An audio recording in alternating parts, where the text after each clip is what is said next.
All right. Let's see if you guys can hear me, if you guys can see me here. All right. Looks good. So, what are we doing here today? One, I got my whole office set up here jacked up, so we're going to have the video off for today, but that's not a big deal. We're talking about getting the job in the Linux administration and engineering field, mainly because this is kind of going on with a theme that we were doing the other day, so I'm kind of continuing it a little bit so people that want to follow along and think about getting into this field and doing these type of things can work through with us. So what we did the other day, we were kind of hanging out, and the goal was to kind of look at getting the job in Linux administration or engineering, right? Like we get into the field. Hey, Fisherman, how's it going? Yeah, Fisherman was helping fix the lab up, so it looks like the lab environment's back working for you guys. You guys should be able to get in there. Fisherman, I don't know if you were around the other day, but I got my Proxmox all set up. This is kind of me going off on a tangent here. I got my Proxmox all set up, but I don't really have anything to do with it yet. So the box is really just sitting here, completely chilling. He's just chilling, man. All 500 something gigs of him. We're barely using any space on him yet. So I only have one server moved over there. I've got all my home stuff pointed over there. You haven't been on? Okay, okay. Well, just know that I've got all of this set up. I've got my, I was over here in, let's go to root proc, what was it, Ansible over here. I've got a Proxmox setup that goes ahead and deploys an individual node. And then I've got more pieces of this to add where I'm going to be able to deploy the individual systems. And then we'll be able to deploy things out of the Bastion. And then, so my goal with this bigger system over here is probably going to be to give people access to some Werewolf environments. I really want to show some of the guys that are interested in doing this stuff down in the Discord how to get into high performance compute, and I think Werewolf's a good vehicle for that. So, okay. But anyway, so for people that haven't been here or don't remember what we were doing the other day, we were talking about getting into Linux administration, doing this type of work. You say, hey, I like playing with this. I think it's a fun little toy, but maybe you guys want to do this stuff professionally and get paid for it. I think that's valuable, right? I think there's a lot of potential there for some of you guys. So what we did the other day was we looked at a self-assessment. What are you good at? What do you want to do, right? It doesn't make any sense to go into a field. I mean, obviously you can just fall into a role, but if you decide to go into tech, you may decide that you want to do this command line Linux stuff. This stuff over here might be interesting to you. You might say, hey, Scott, this is the life for me. This is, whoops. This is what I want to do. And then, we get in here and we work in these environments and we learn these things. What I was saying about that is maybe you figure out what you're good at, what you like to do, and then do a strengths, weaknesses, opportunities, and threats. This is a SWOT analysis, and I have a little self-assessment in our Discord for people that want that, right? If you go pop over in Discord here, right, and you go up to, I think we have like presentations, you can find all of these different presentations that we have on these different topics, different things that we've talked about or worked on. And what I'm going to be working on tonight specifically is this stuff here from our notes from the other day. And then we're going to go over some of this, just kind of this stuff around Linux administration from one of my presentations. This presentation is also up in the Discord. It's also free for anybody that wants it. So all you got to do is go in there. What happened then was, this was the next part, was you got to learn some Linux. If you don't have Linux skills, these were directly from some jobs that we found the other day. People want you to know how to do documentation, incident management, troubleshooting, monitoring, operating the system, patching or updating the system, configuring it, maybe some automation. And then I think you need, after you learn how to do some things, and this is one of these, you learn as you go. So maybe this is always happening. You're always learning. You drop down here and you start to put together a little resume. We looked at some resume templates. We have templates up in the Discord for people that want to use those or need help with those. We even help review those. And then today, one of the things I was going to show you guys is maybe a little bit of the interview skills, and then start putting in for jobs, right? Look for jobs, look for things that are maybe interesting or useful to you. So to this point, to these types of skills and things that we're looking at here, let's go look at maybe a little bit of the topics and things that we might talk about for this. So if this is our Linux systems administration setup, this is a presentation I did a while back. Again, this is on Discord for anybody that wants it.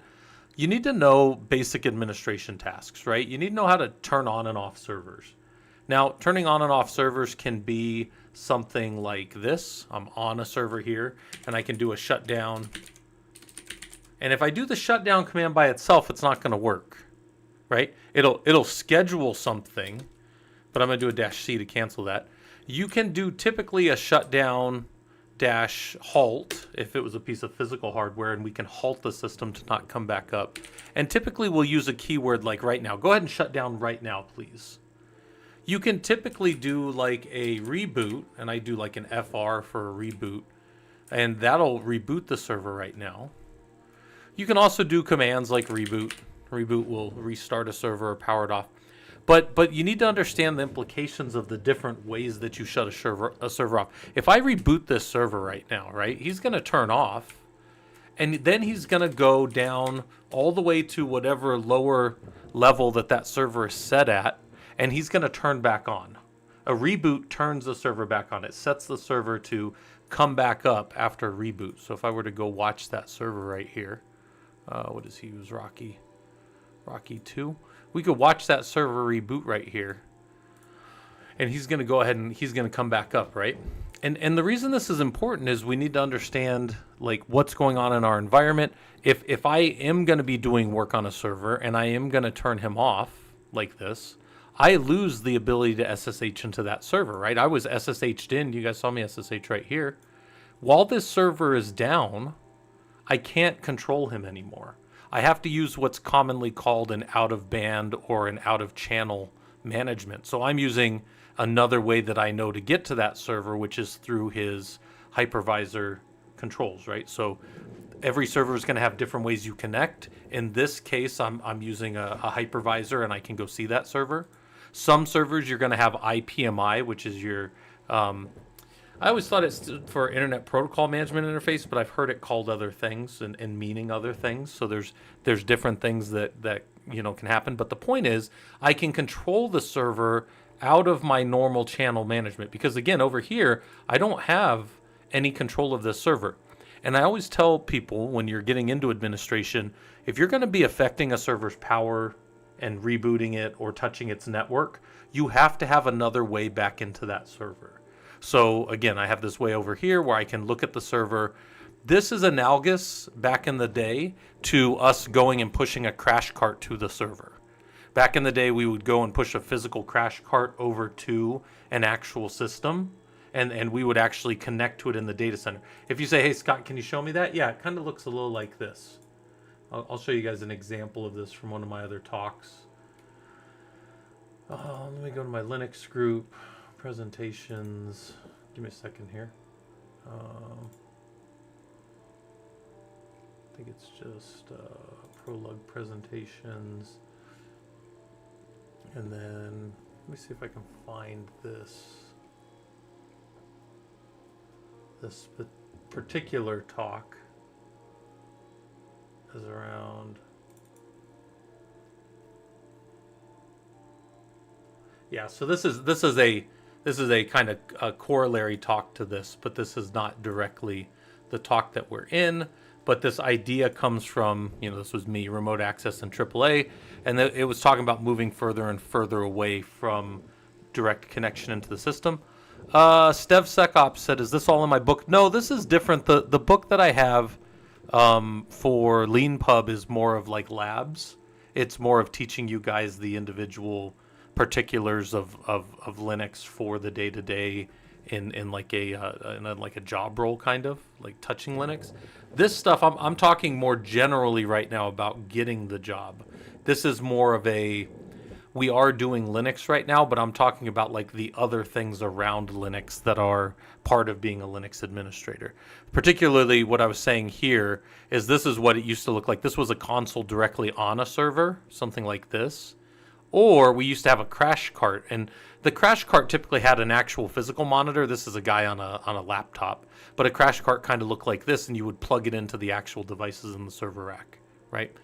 This guy's also, he's doing Cisco type stuff because he's connected directly in, and this was old Cisco device. Anyway, this is not really the talk that we're doing right now.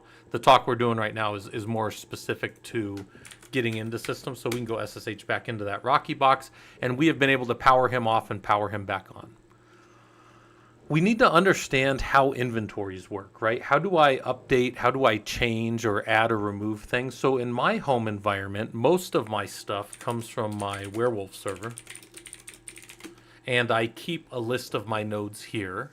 And then these nodes I can SSH to. I can check to see if they're on or off.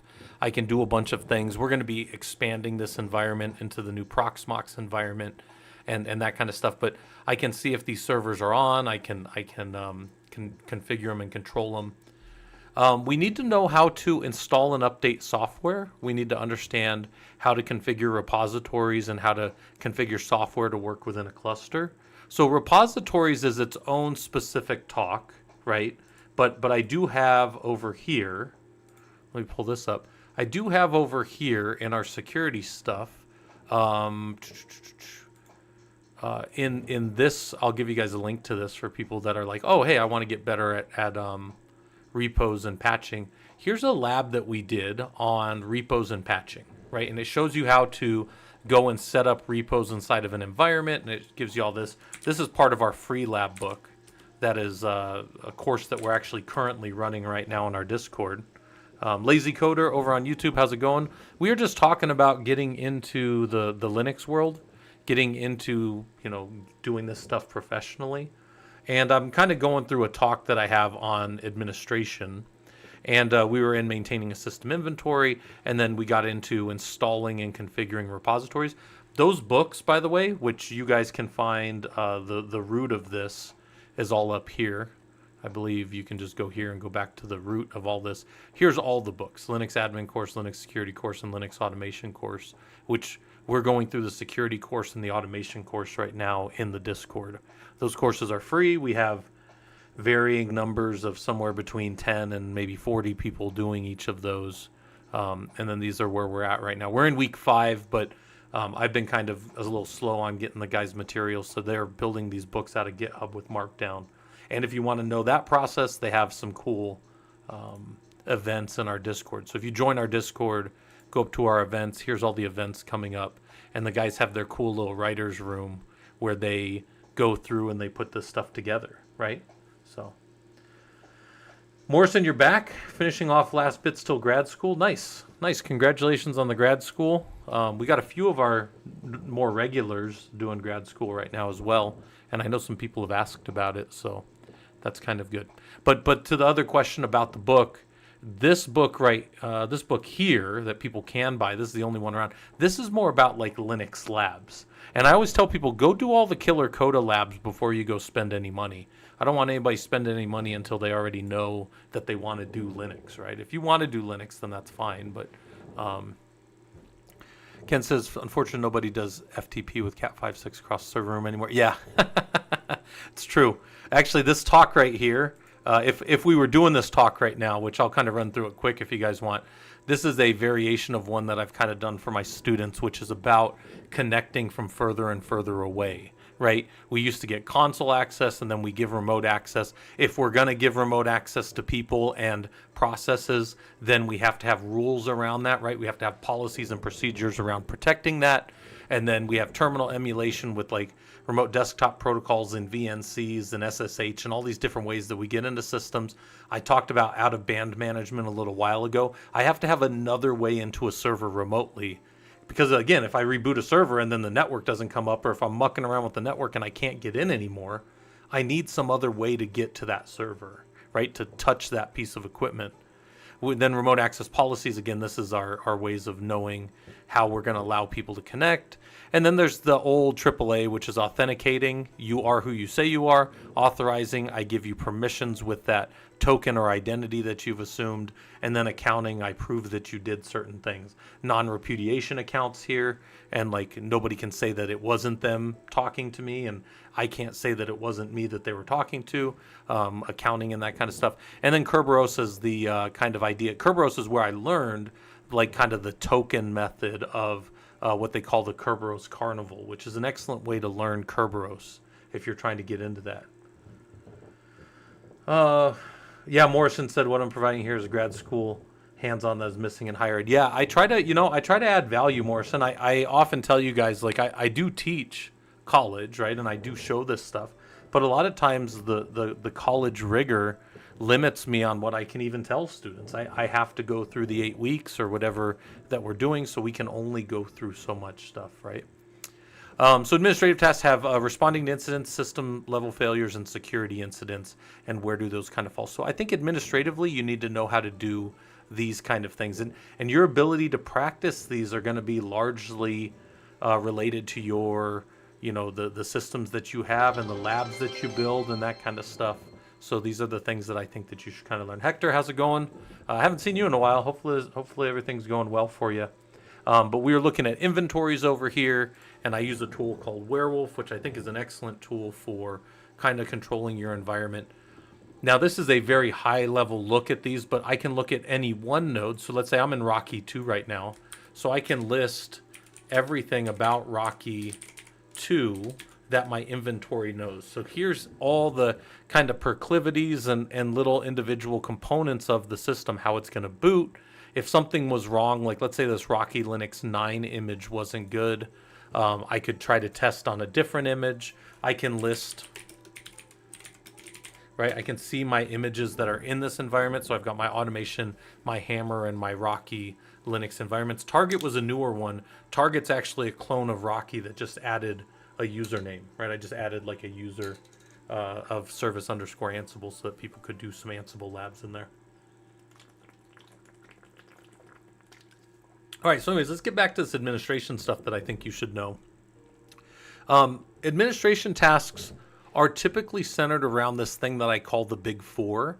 You guys will hear me reference this all the time in the systems world. CPU, memory, disk, and network. So if you're on a Linux box in some way, you're over here on, in our case, let's go back to Rocky 2. Let's get out of there. Go back in. So here's Rocky 2. The Big Four. CPU. What's going on with the CPU on the system? I can see the load average, right, against the CPUs. I can see the number of CPUs. I can see information about the CPU, maybe LSCPU or cat proc CPU info, and I can see information about the speed of the CPU and this kind of stuff. Now, mainly for me, when I hop on a box for the first time, if I'm hopping on a server for the first time, I like to look at uptime. And uptime right here kind of shows me, at a quick heads up, how under load this system is. This right here represents the 1, the 5, and the 15-minute wait times for these two processors. So another way to think of that is, if this system were under what I consider heavy load, or what most people would consider heavy load in the admin world, this number here would be higher than this. That means that there is a 1 second wait time for the processor on average for processes. That's what that tends to mean.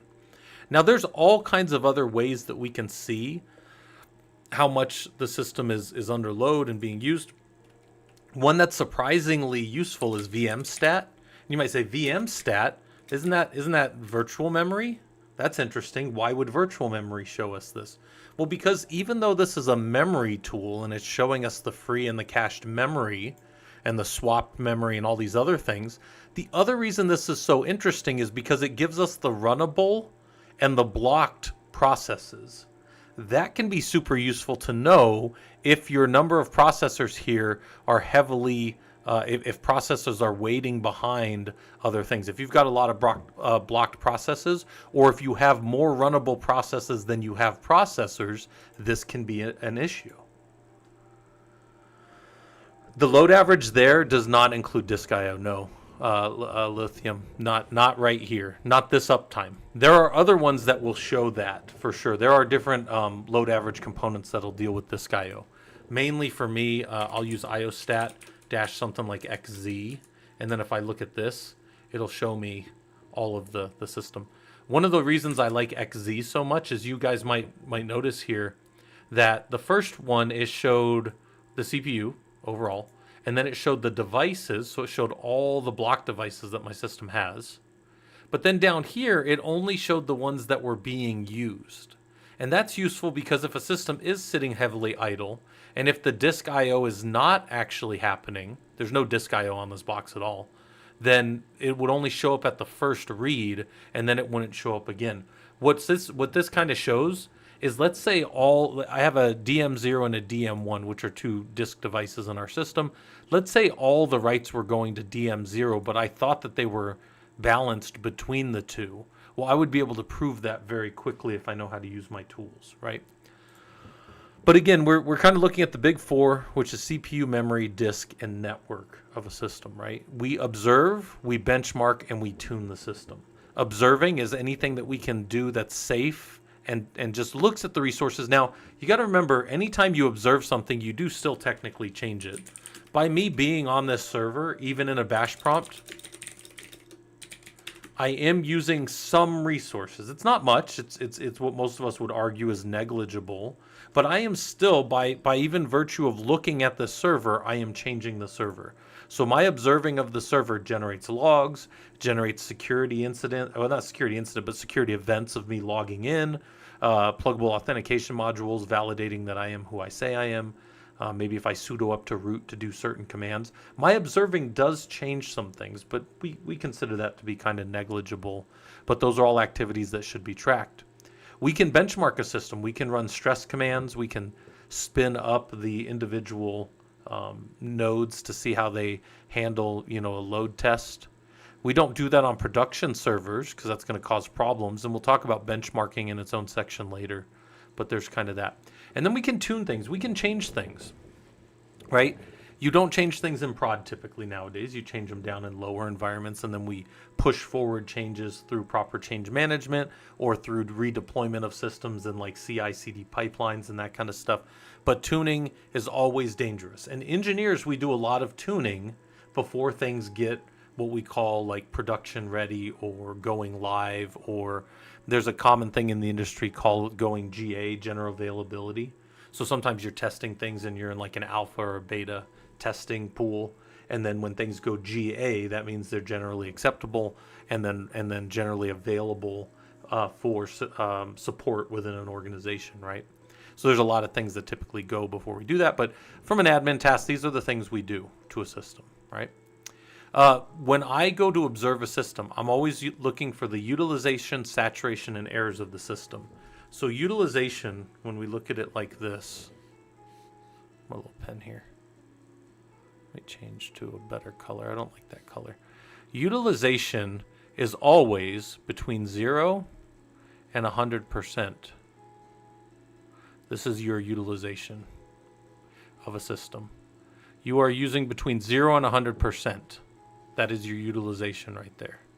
Your saturation is when there's a wait. So now we start to go out here in time and things start to queue up. Things start to wait to get access to, this is CPU, memory, this is disk, I/O, right? And network. Typically in that order too. That's typically the order. CPU is the fastest, memory is the next fastest, disk is the next fastest, and then network is by far the slowest, typically data coming in and out of your system. But now you start to queue up, right? So this is your saturation. And then as you start to get past whatever, timeouts, once you get past timeouts, you start to get errors. And errors get hopefully reported out into logs, and then you should be spotting them. Logs should be leaving systems in real time. We've talked about that in different labs and stuff like that we have. I got labs on setting up rsyslog, and then rsyslog with TLS, right? I have labs that show you how to do all that kind of stuff. If you guys are looking for the labs, they're all out on Killer Coda. Well, for the most part, they're all free. And I'll link that to you guys here for people on the YouTube side. There's the labs if you need them. They're all free. You can go in there and do any of them. But this is how I look at systems again across the CPU, memory, disk, and network. So here's some observation tools. We've got uptime. We can go look at how up a server is. And again, there's that 1, that 5, and that 15-minute load average here. So we can see a lot of information about if an event's still happening, if it happened for a little bit and then it's been chewed through the system. We can kind of tell that pretty well within like just a quick uptime command. There's VMstat. Again, I love VMstat because it gives us this nice output here. And when you use tools like VMstat, you can use, let's say, every 5 seconds for 10 iterations. So for the next 50 seconds, this is going to give me a slice every 5 seconds of how the system is behaving, right? And if you ever need to know what all those numbers mean across the top, I have a quick little breakdown over there. But more importantly, you can always read the man pages and see very quickly what these things are doing. But I can quickly see here, is this system under high load from a memory standpoint? No, there's a fair amount of free. We're not having a lot of processes blocking to get to the CPU. So there's not a lot of weight in that sense. And then I can see if we're swapping. We do not want to be swapping on modern Linux systems. I want to say swap is a thing of the past. It still exists. You still need to have swap available on systems, but you don't have to use it really. You can kind of avoid it. One other thing here is I can do this forever. I don't. The step is what you do when you only have one variable. But if you add multiple, what we call arguments, if I add a second argument, that will be the number of iterations. So with 5 like this is going to continue in perpetuity. This will go forever. So it's kind of nice. When it gets to the end of a page and it has to redraw, it'll automatically add new headers at the top, which is also kind of nice. But this is the kind of thing to view and see the system at a system level for what's kind of going on. Again, a bunch of different information coming from that, and you can see what's being used there. VMstat, very useful for a quick high-level look at the system. MPstat.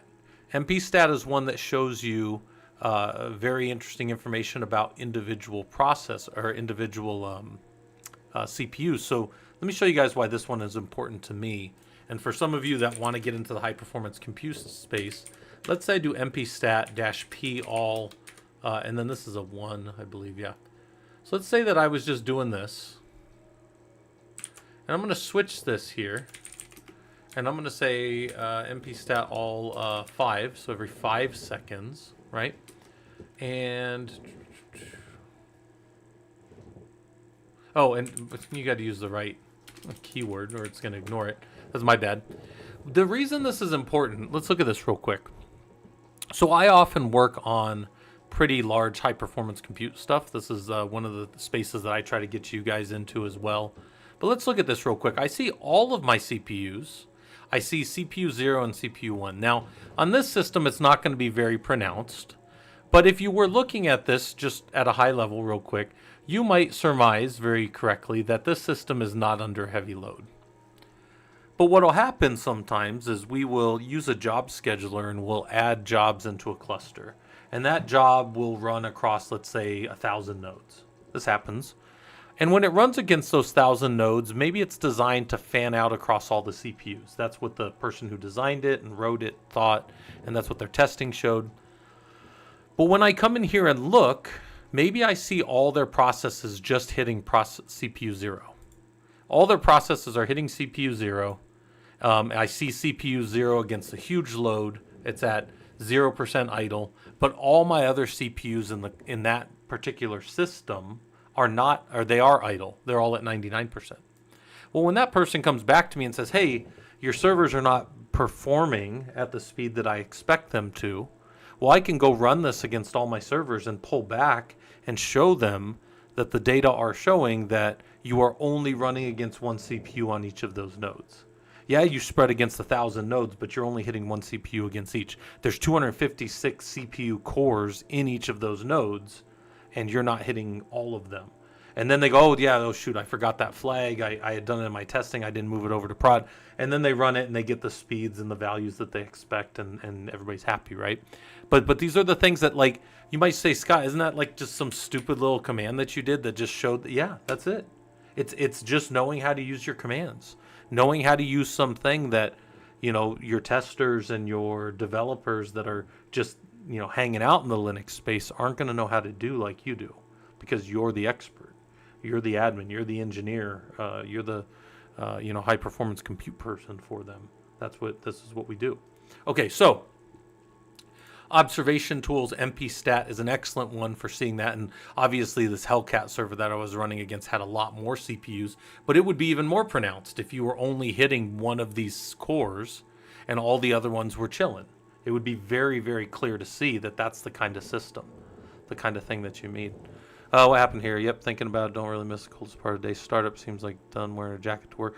Oh man, local Ken, it is still getting to the 90s here in Phoenix. So for you guys that don't know, I'm in the Phoenix area, and it is quite warm here still. I think tomorrow night, me and the wife were thinking of sitting out and giving out candy to the kids. For you guys that don't know, I do give out full-size candy bars, which I always thought that was cool when I was younger, so I'm going to do that as an adult. I always have given out full-size candy bars, but it's going to be like 75 out still when we're outside, and I'm like, oh, that's still a little warm. I'd like it to be like in the high 60s or something. That'd be a little nicer. But we'll hang out front and see what kind of kids come by. We also have cool little rings for the kids, like these little Halloween rings that like turn on, and they light up, and they have different ghosts and cats and all kinds of stuff. So hopefully the kids like that kind of stuff because it's Halloween tomorrow, you know. All right, so let's keep going. So PIDstat, what does PIDstat show us? This one's good. I can go look at, let's go look on the system again. What's PIDstat doing? So clear the screen up. PIDstat, maybe like let's do like every 3 seconds here. What is this showing us? What does this give us? Okay, this gives us the UID, so that's a user ID of running some process. And then we have the process ID, so we can go dig into that a little bit. And then we can see, this is not as good for like CPU 0 and 1 type information. This is not as good. It does give us that information on the right. But what I would say that PIDstat's useful is in that slice every 3 seconds, it tells us what's actually using, what is actually runnable against those CPUs at that time. So the reason this is kind of useful is I can see what UIDs and quick heads up, like my node exporter is running as UID 1000, so that's not probably a privileged user in my environment. I can go check that out if I wanted to. I can go check the process ID of 943 and see what that's doing. Now that's doing node exporter, right? But maybe that UID of 1000 or that PID is useful for me to see if something's running. Like, so maybe I see that on the system, and then here, by the way, when I hit Control C, it showed me what the kind of aggregate for all of that was during that time. Here's the average for that time that was run. And I see this node exporter, and he's 943 for the PID. So I might do something like this. I might say PSEF grep for like 943. You don't need the -i in there. I just did it. And I see node exporter, and I see that that's what it is, and that's the name over here, node exporter. So that might be useful to me. I can do an LSOF against the process of 943 and see that the process is using these different files here, and maybe also that it's holding open a TCP connection for IPv6. And I might also be able to see that it's holding open, I should see it holding open, okay, here's also an IPv6. I can also see if a server is connected and listening in on one of these. And I thought, let me see, I don't see it here. Where's my, I should see the connection for IPv4 as well, but I don't see it right here. But I do see an established connection in from one of my other servers, and that is actually, that server right there is my Prometheus server that's reading into the node exporter and pulling information off. How's it going, Paul? You objected? I think object still works. Maybe I need to have, hold on. I thought that worked. I feel like my my thing's been open too long here. So maybe my commands are all turned off. Oh, it's objection. You got to do exclamation mark objection. So it's not just I object, it's an objection. And if you guys hear that yell objection, that's from that's from that old game.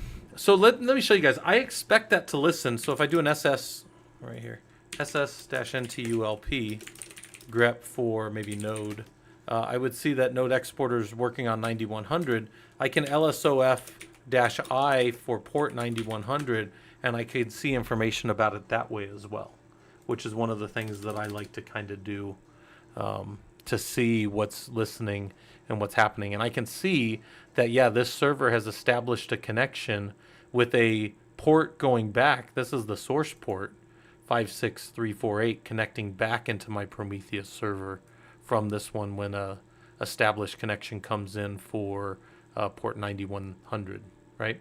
So my point is, we can do a bunch of information. We started with PIDstat and just looked at what processes were running, and then we came over here and we started to kind of take those processes apart and look at what they were doing. So I've got this SSHD process. I can go do the same type of thing with it. I can do an ssntulp grep for SSHD, and then maybe I can see information about it. I can see the PID, which is 856. I can do an LSOF to see the open files for that PID 856. And then I can see, here's the libraries that it's using. Here's the things that it needs, right, for it to work properly. Here's the open connected ports right here for IPv4 and IPv6, which is SSH. That mapping right there is in Etsy services. So SSH right there is actually port 22 for TCP or UDP. In this case, it's TCP, so it's this port right here that's being connected. And I always show you guys this for fun. If you ever need to modify this, let's just say real quick, I VI Etsy services, and I go to 22, right? And then I want to modify this live to like SSH stream, just for the fun of it. And then I do that same LSOF, and now look how that SSH has changed to SSH stream, because that's where it's referencing. People always wonder, like, hey, where's this thing actually being referenced? Well, it's being referenced in real time from your Etsy services file. It's back to SSH again like it should be. Don't modify files like that unless you know what you're doing, or if you don't mind blowing away the machine. If I need to, I can always blow this machine away, and this will come back as a clean image every time, right? So just one of those things, right? And really a good practice, if I was going to change that, would have been something like this. Copy Etsy services over to Etsy, right? Maybe Etsy services dot orig dot, and then maybe like date plus percent capital F. And then if I were to ls-l on Etsy services everything, right? Then I would see the services file, and I would see the original one that I just saved off. So even if I were to muck about and break it right now, tied to today's date, it would be today's date right there. You guys see that? So, and by the way, there's a whole bunch of different date formats that you'll learn over time that you can, get better. Yeah, it blows away the machine for research. Yeah. Speaking of, I do need to start using my systems for a lot more research. That dissertation for my doctor, it's not gonna write itself. So you guys will see me doing that more here in the next few weeks, because I am very much behind where I need to be. So I need to get back to that. But I would rather play around here and hang out with you guys than write that. So anyways, IOStat. What's IOStat gonna do? This is an excellent one, man. I love IOStat. Because from like just a raw what the system's doing, there's very rarely a better. So I'll do IOStat 1.5. So every 1 second for five iterations, it's going to give me some information. And that's okay. But sometimes I want to focus on just the CPU info, and that'll be a -C. And sometimes I want to focus on just the block device info, and that'll be -D. Right? Sometimes people think that those are disks.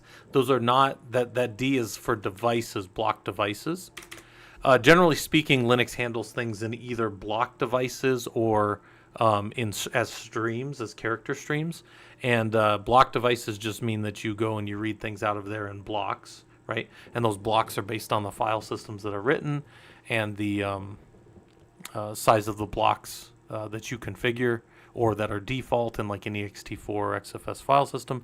And then character streams tend to be read in from things like, mice and keyboards and all that kind of stuff, right? Those are more like character stream type devices. And those are the two major types of devices you run into, block and stream or character.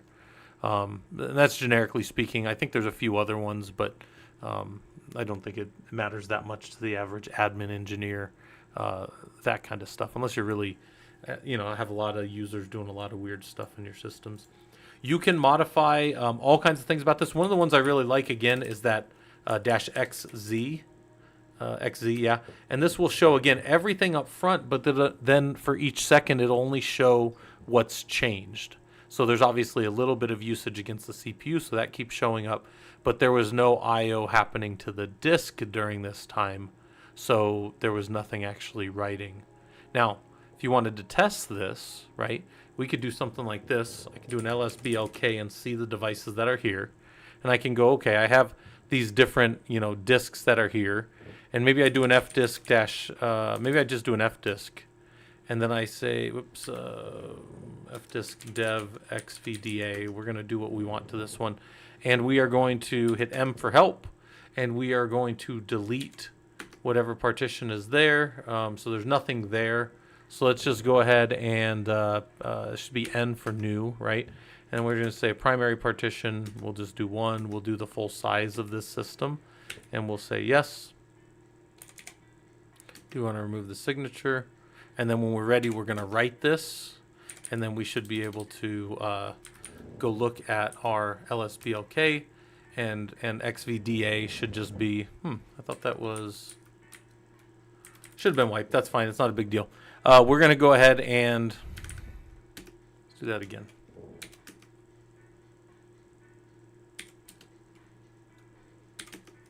Where is that at? Print. Print what's there. Oh, okay.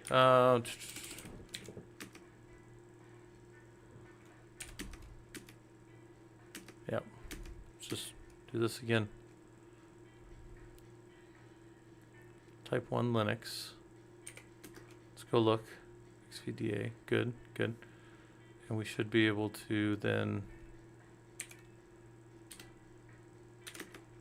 It was just W to write it. It's been a while. Yeah.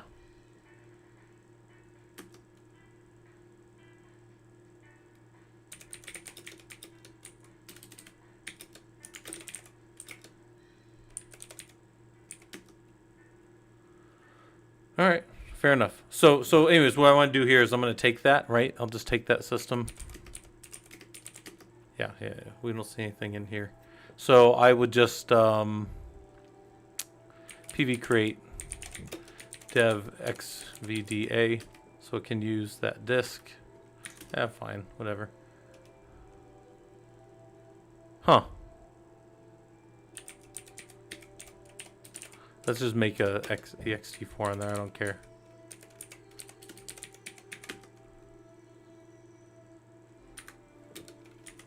Should be able to do a -F. Can't I force that? Can I not force that?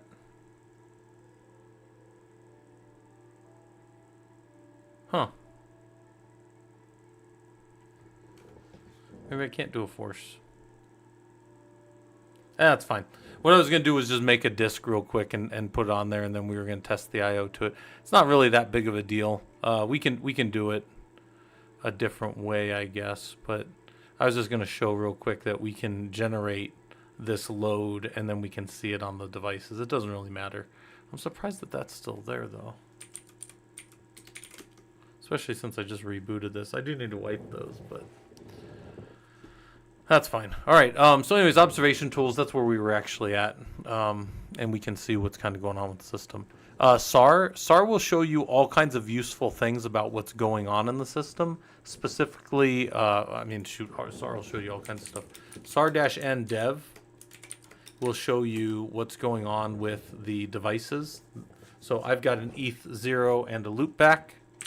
The things about those I can find here, IP, ADDR, how they're configured. I like -BR ADDR, so I just see the brief information. At a real quick heads up, I can see that I'm using IPv4 and IPv6 in this network. So my system is what we would call like a dual honed network, or a like some people would call that like a dual stack. We're using both IPv4 and IPv6 on this internal network. Now the Rocky boxes are off on their own VLAN. So we're on the network 200, which is different than my normal. I got a 192.168.11 network, and then a 192.168.200 network, which is where we do all of our lab work, right? So for people that are working around in our lab environment and you see 200 on everything, that's in its own VLAN, and without a router in between, it can't communicate back to the other stuff.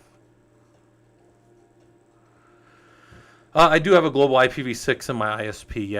Yeah. So if I were to like go out, I guess I don't know it right off the bat, but I think it's like, what is my IP? We can curl. I think it is what is. I think it's that, and then that should show me. I have to search it. That should show me my IP address. But yeah, I do have an external IPv6. I also do have a dynamic DNS for IPv4. So people that are in our home lab environment, actually this was something that Fisherman was working on earlier. In our environment for people that want to connect in and do our labs, we have a lab environment that you guys can connect to. And all you got to do is add your public key here, and then the bot will move it in, and then you can connect with the string to get into our systems. And then I have a bastion and a whole setup like that for you guys to get in and do our lab stuff, that kind of stuff.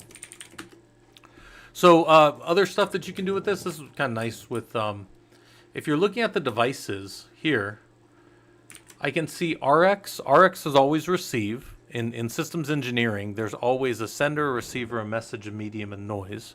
The sender is always transmitting, TX, and the receiver is always RX, receiving. Here's your receiving kilobytes per second, and your transmitting kilobytes per second right here. And then different information about that, right? If you guys need to. ICANN has IP, you'll have it.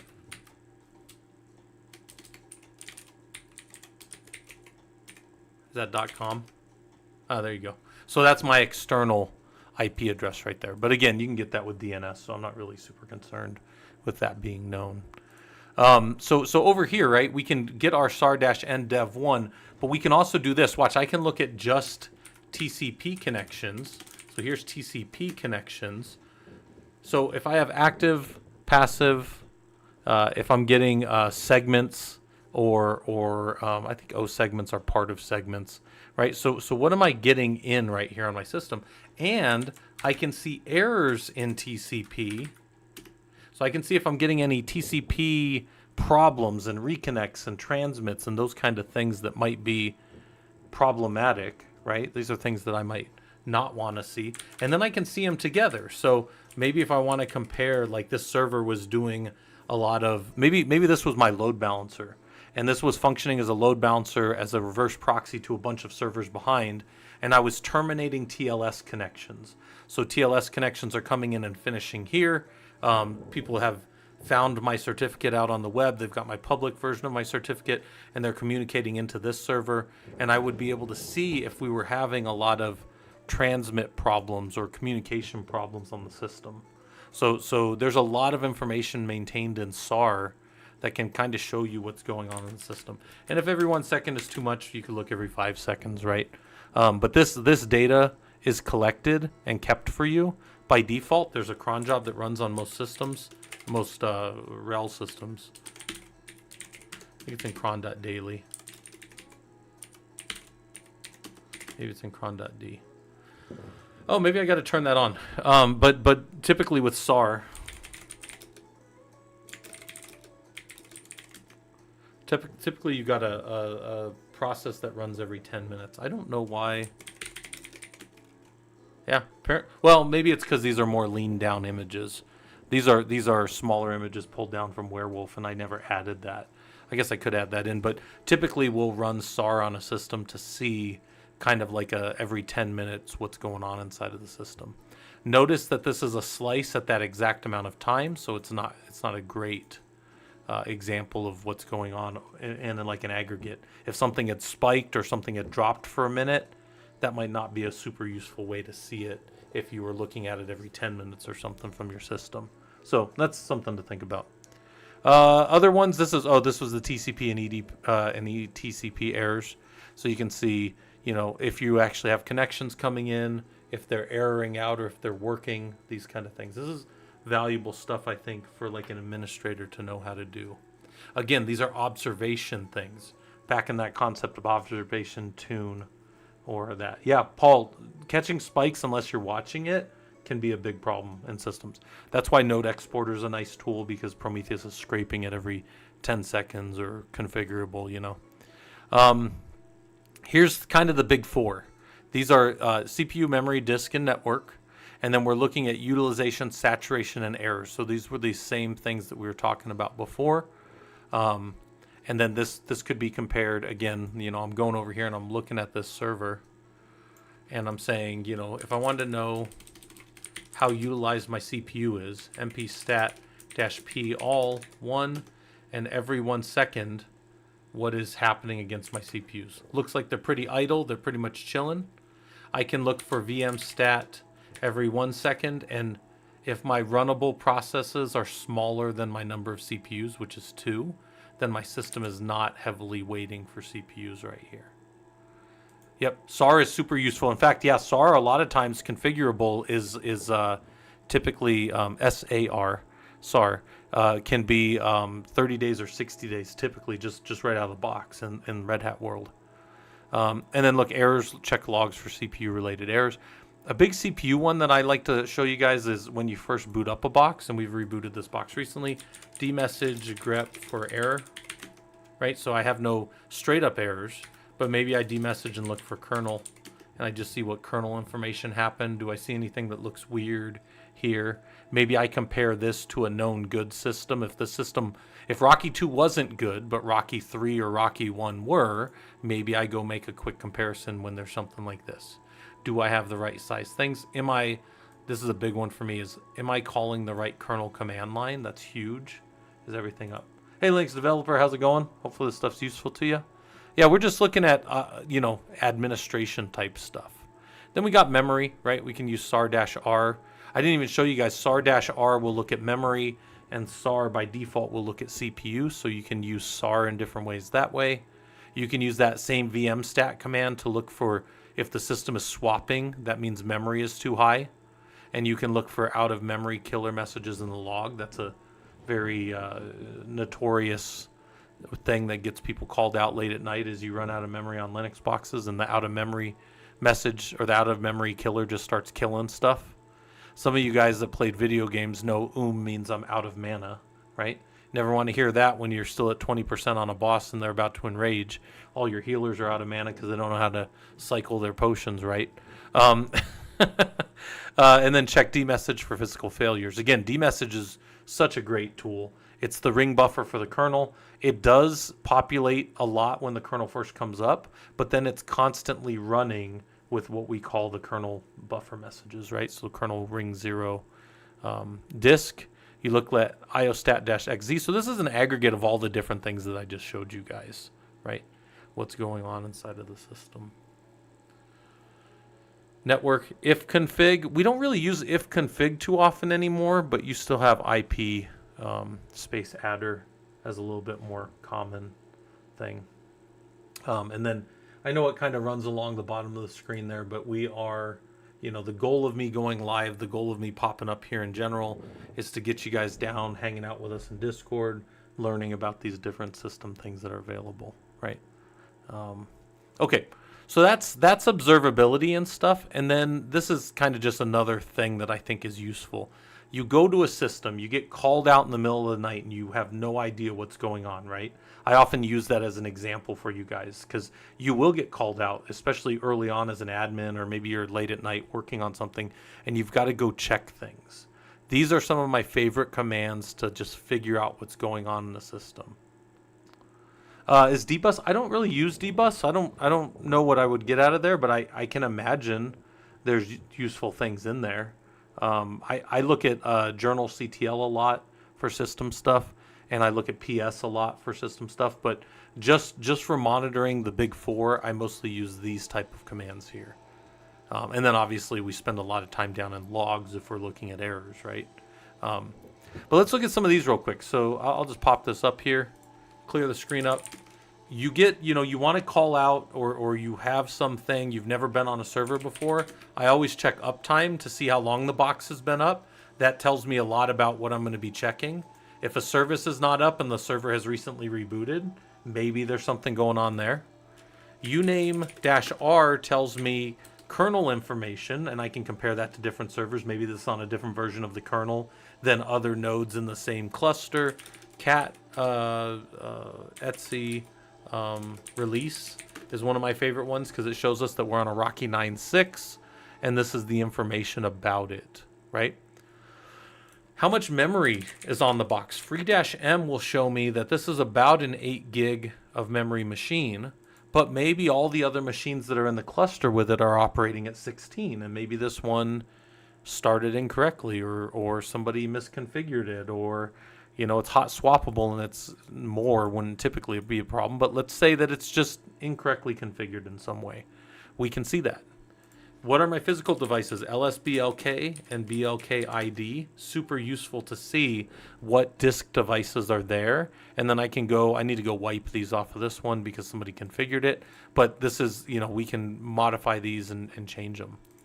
One of my favorite ones, if I'm looking at how a system booted and how fast it booted systemd analyze blame will show us how long it took this system to boot. I can go all the way to the bottom here. And then what happens here with systemd analyze blame is it shows me the things that took the longest. These are not in chronological order. They are in length. So what took the longest time to boot? Whatever this WW client service is took the longest time to boot. But maybe I need to see what its dependency chain was to see how this came up.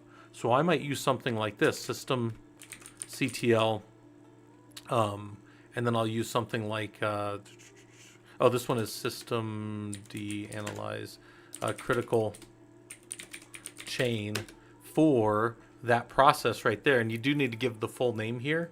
Sometimes with processes you can get away with just the shorter name. But from the start of the system down here is all the things that had to start to get to network target before my WW client service started.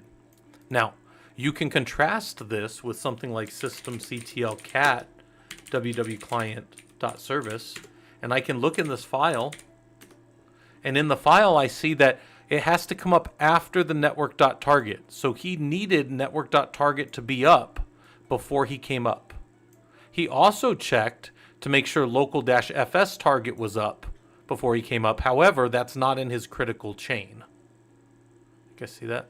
So my point in bringing all this up is if something broke with this WW client service, I can see exactly how dbus, or not dbus, this is systemctl, how did systemd plan to start it, right?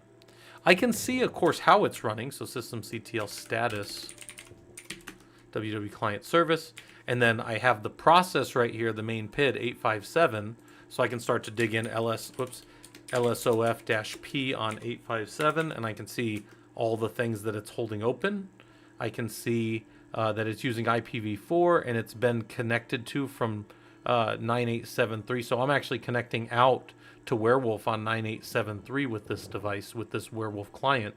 So if I wasn't able to connect over to the Werewolf server, or if I wasn't able to, maybe I do like host Werewolf to see, am I properly, if I don't have host, I should have NSLookup or dig. NSLookup might not find it, but we can just grep it from etc host, right? Because that's where it's actually finding it. But my system can resolve it is the point. That's a lot of days to be up, Linux developer. 2078. That is that's a lot of years of active time for that poor server. But anyways, these are ones. And again, you guys don't have to you don't have to screenshot all these and think, I'm never gonna see them again. They're all up here in the Discord. You can go to presentations, And then down here, this is the Linux admin. I think it's last updated last year, so maybe I need to update it. Yeah, here's Linux admin. I said, boom, I'm not a liar, because I told you guys last year that I would post it. But I allude to this one often, and I think this is very valuable. Over on YouTube, X said, thank you for your service. That's awesome. Hopefully this stuff's useful to you guys. I want to make sure that this is system analyze plot. You get an SVG graph of it. That would be nice. I've never seen that before. Let me see. I've never played with that one. Let me see that. It's just I'm lazy. I'll go push the button up a million times. I have never used this one. Oh, can I just do plot of everything? Oh, yeah. And I can go take this and go drop it in like an SVG. Yeah. So there's tools that'll read all this. That's kind of cool. And it'll turn it into a nice little drawing for me. Okay. Yeah. I haven't used an SVG in a while, but there are like public sites that I should be able to go drop in. And then I could just go drop this whole thing in there.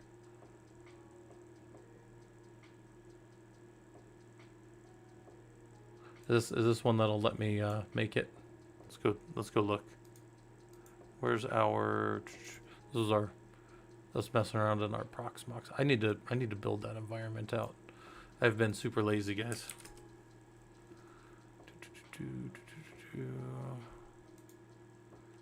Normally, a lot of these will have like a renderer. Let me see.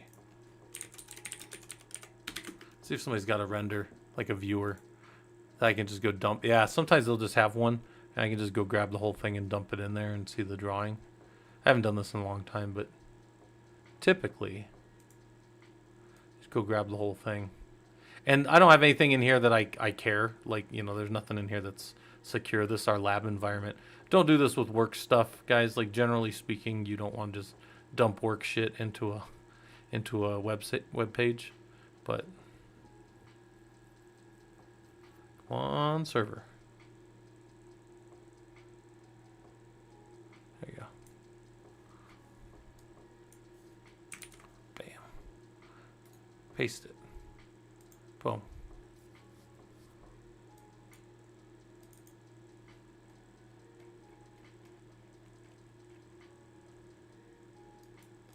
Oh. That's kind of cool.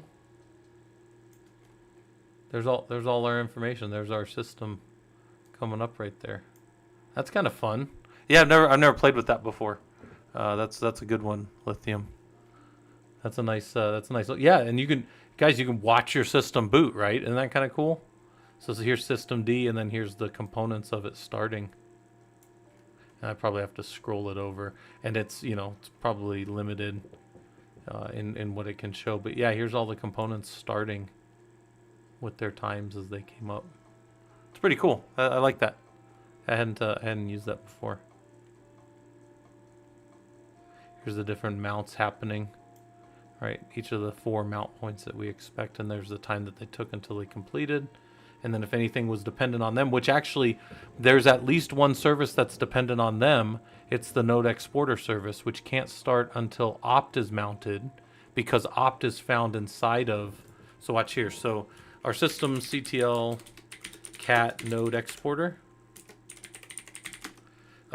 he needs to come up after opt mount is on, because if I do a df-h on opt node exporter, that's off of the werewolf opt. So it doesn't make sense for this to try to start, because the executable right here doesn't exist until that opt mount is mounted. And that was a visualization of it right here. So that's kind of cool. I mean, it's kind of cool to see that, like, opt mount had to run to here before node exporter or Promtail service. Both of these services right here require that opt mount to be done, or they won't be able to boot properly. So that's kind of cool. Yeah. Oh, Robodom's back. Hey, Robodom, how's it going?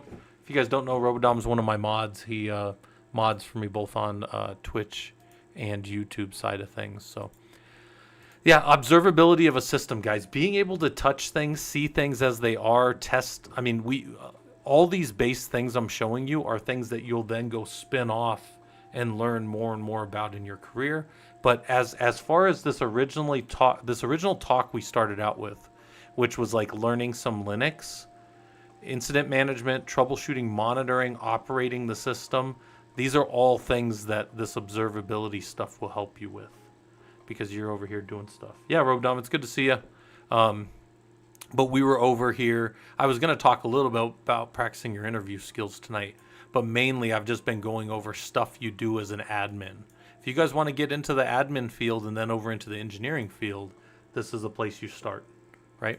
So observability of an information system here. Now, here's a summary. Here's just some commands to go dump in. Pretty much all of these are very free and very safe to do on a system. They're very much observability. They're not benchmarking or tuning a running system. Can't imagine that good. You need the other vantage point. Yeah. That was like, if I was really digging in, I can see that. I'll show you guys one that I really love. This is system deanalyze blame is a good one, but that critical chain is a good one too.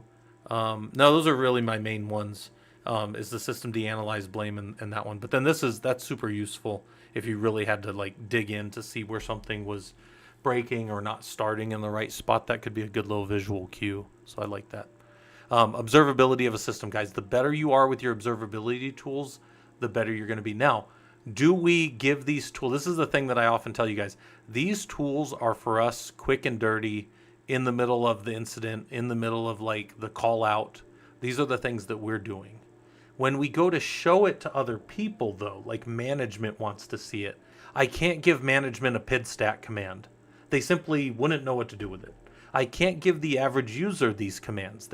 Even our average devs, I'm not trying to shit on devs, even they don't know how to use these commands, or they don't have the permissions in some cases.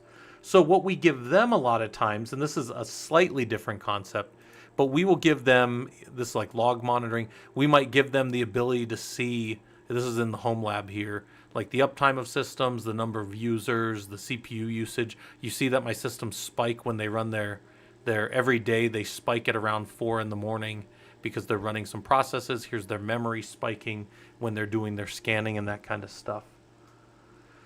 Oh, Lithium, you can make a flame graph. Yeah, flame graphs are super useful as well. Yeah, but a lot of times when we're giving non-technical people the information, we want to do it in something like this, right? And then this is a quick, what we call like a HUD or heads up display. This is all of that lab environment, that inventory I was showing you guys earlier. And this is how available all of our lab systems are right now.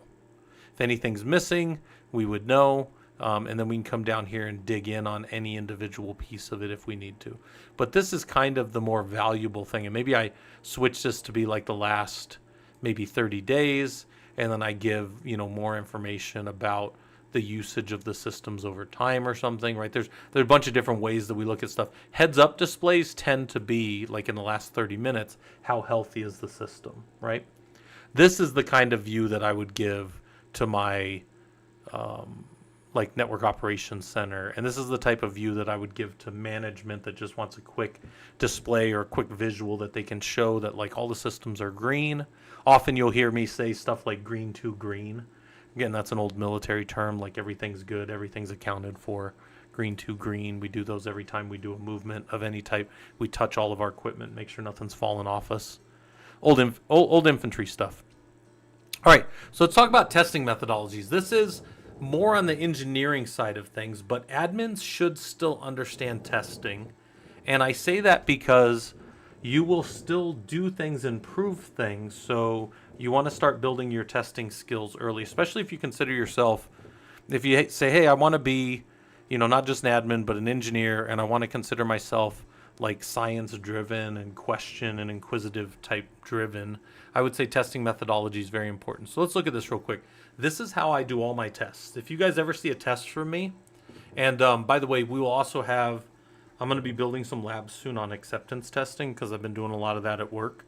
And I want you guys to understand how we get a system through like government acceptance testing and what that kind of looks like. So we'll be doing some of those up in Killer Coda. In case you guys are wondering, all those Killer Coda labs are free. I think they're all pretty good. Hopefully I have not gone offline over on the Twitch side. It looks like Twitch doesn't see me right now. Let me Let me go refresh this because my Twitch stream is dead. Okay, there it is. It's back. I'm back. Okay.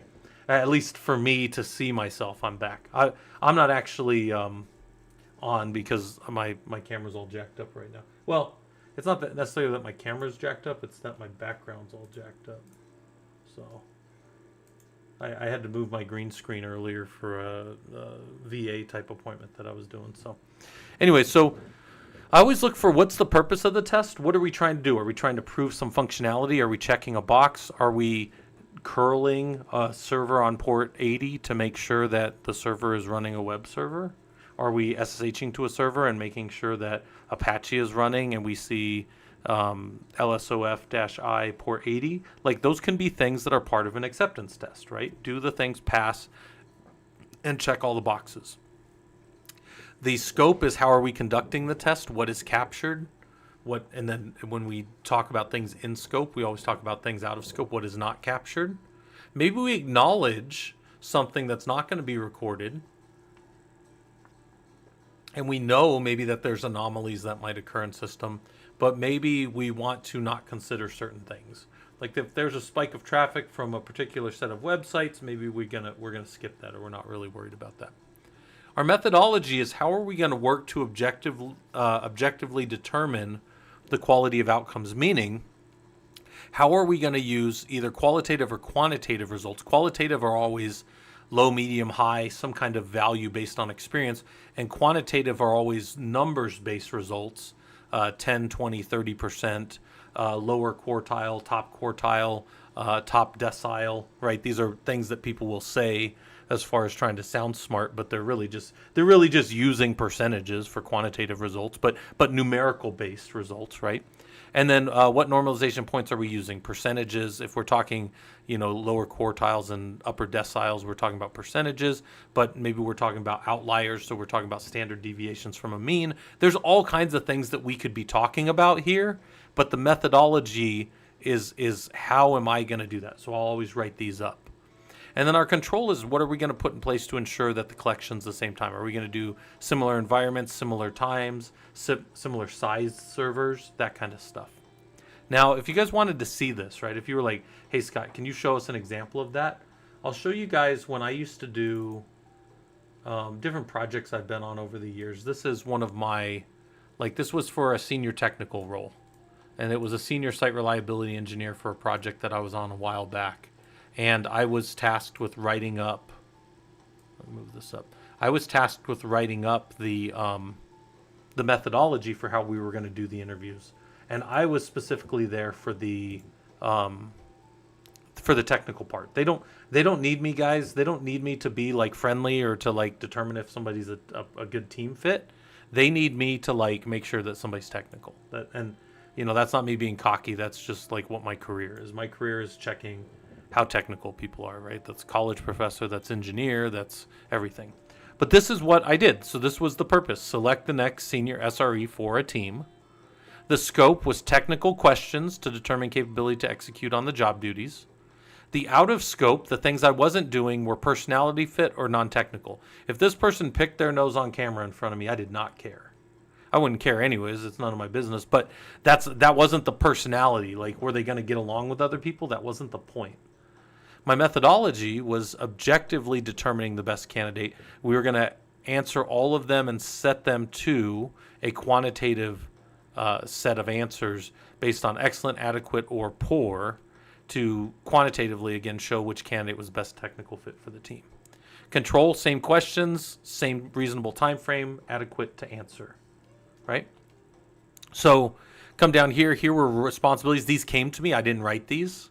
And then these were the competencies that were required or asked of. And these are where I put my questions. So 1, 2, 3, 4, 5 came from these.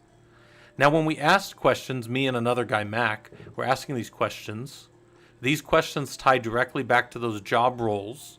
And then when we filled this out, it looked something like this. What percentage did they get? And then this person got 27 out of 50. This is a fictitious person. They did not do super well on this. I think the person we picked ended up having a 43 or 44. And this is a way to objectively look at these things and answer these questions, right? We didn't expect a lot of people to have cold front experience. Cold front is a Very, very, very specific open source tool for high performance compute and allowing users in. We weren't even using it yet. But we wanted maybe to stretch and see if somebody had that experience. Nobody did. No, everybody was a one on this one, which is why like the person who eventually got the role. And I actually just saw on LinkedIn like 2 days ago he hit his 2-year mark with that company, so that's kind of fun. I'm not over there anymore because I was embedded with them. I'm a technical resource for that company through my company, and I was embedded with them for a year to help rebuild their team. And this was a big part of what I did, was help them find people for these roles. They defined these roles. I just put together the way that we did our test. By the way, if you need any of these technical interview things, these are also up in our presentation section as well. But that's how I use this testing outline. So now from that testing, right, let's talk about maybe like a benchmark. How might we benchmark a system and spin it up? And I'm going to do something here. Benchmarking and baselining are similar terms, and sometimes people use them interchangeably. But for the purposes of this discussion, I'm going to differentiate them as follows. Baselining is the observability, how the system works under normal operations. Baselining is like what I just showed you guys earlier. This is a 7-day baseline of my system right here. 7 days. This is what it looks like, not under any undue load. This is what's going on in my system all the time. Okay? Benchmarking, for the purposes of this talk, is testing the upper limits and spinning those systems up to capacity. And some people think of it as high water marking or load testing. And then they do, be careful when you use them. But benchmarking is about stressing the subsystems to determine what it can do in the real world. In a perfect world, this is done prior to going live. You do not do this on live systems because you will experience downtimes, and provide the data that will let us answer what is normal performance. What is the upper control limit and lower control limit of what the system can handle? Because a load test, here's an important thing to understand. The difference between a load test and a stress test is a load test, the system handles the load and continues working. If a load test breaks some component of the system, you find the next weakest link, you find the next thing that is losing pressure, let's say, in a system. That now becomes a stress test because you have broken something. If you don't break something in your testing, your load testing, all you've done is load test. If you load test and snap something, or find that the disk underlying disk system of your server can't handle the load, now you have stress tested that system and you found a component that needs to be upgraded, updated, expanded out, more channel paths, whatever it is to fix that system, right? But this is the difference for me in this talk about baselining and benchmarking. Most of the time people use these interchangeably, but this is my differentiation for the rest of what I'm about to show you guys. Benchmarking has a methodology that looks like this for me. There's a planning phase, an experimenting phase, and then an improving phase, right? The planning phase is we have our goals. What are we trying to figure out? If we test the system now before we make some change, is it objectively better or worse than it was before the change? I tell people, like, if you spent, you told the company, hey, we're going to get a 16% increase on speed of these disks when we add this separate SAN controller, right? That's SAN, Storage Area Network. If you add that, and then when you go back in and you say, yeah, we spent $40,000 and we did it and it's faster, we expect it to be 16% faster, and they go, well, is it faster? And you say, well, it feels faster. You're probably going to get fired. Okay, you might not get fired, but you're probably going to be looked at as a poor engineer. However, if you baseline, you benchmark, this is benchmarking, but also again baselining. You can benchmark the system and see what needs to be improved, and then go from there. So anyways, here's our goals identification. What tools are we going to use and what metrics are we going to identify to track? And then we're going to plan and resource any allocations. In our experimentation phase, we're going to do our experiment definition. We expect this system to be 16% faster when we add this tool. We execute before and after to see, what is the speed of the system? We've added it. What is the speed after? For me, I like to do multiple tests. I'm going to show you some test templates here in a second. And then we do the results analysis. And then we benchmark what was the system, what was the system capable of. We do some improvement planning, and then we monitor what changed. Then we start over again, right? Did this not fix it? Did this not do what we wanted?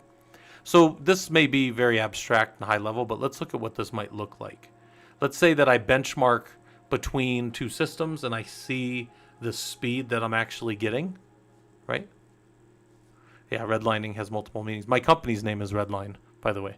And redline goes to 11, which comes from Spinal Tap, right? So iPerf 3 is a way to check how fast the system is, right? And then maybe we add another interface and we do bonding, and then we see if we're actually getting more speed with like a round robin bond.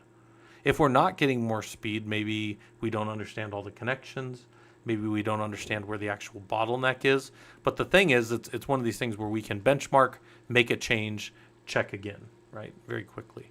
Benchmark tools for perf, we can look at how fast a command executed and what it was doing. And then maybe if we run that on a newer system with newer architecture, maybe it happens faster.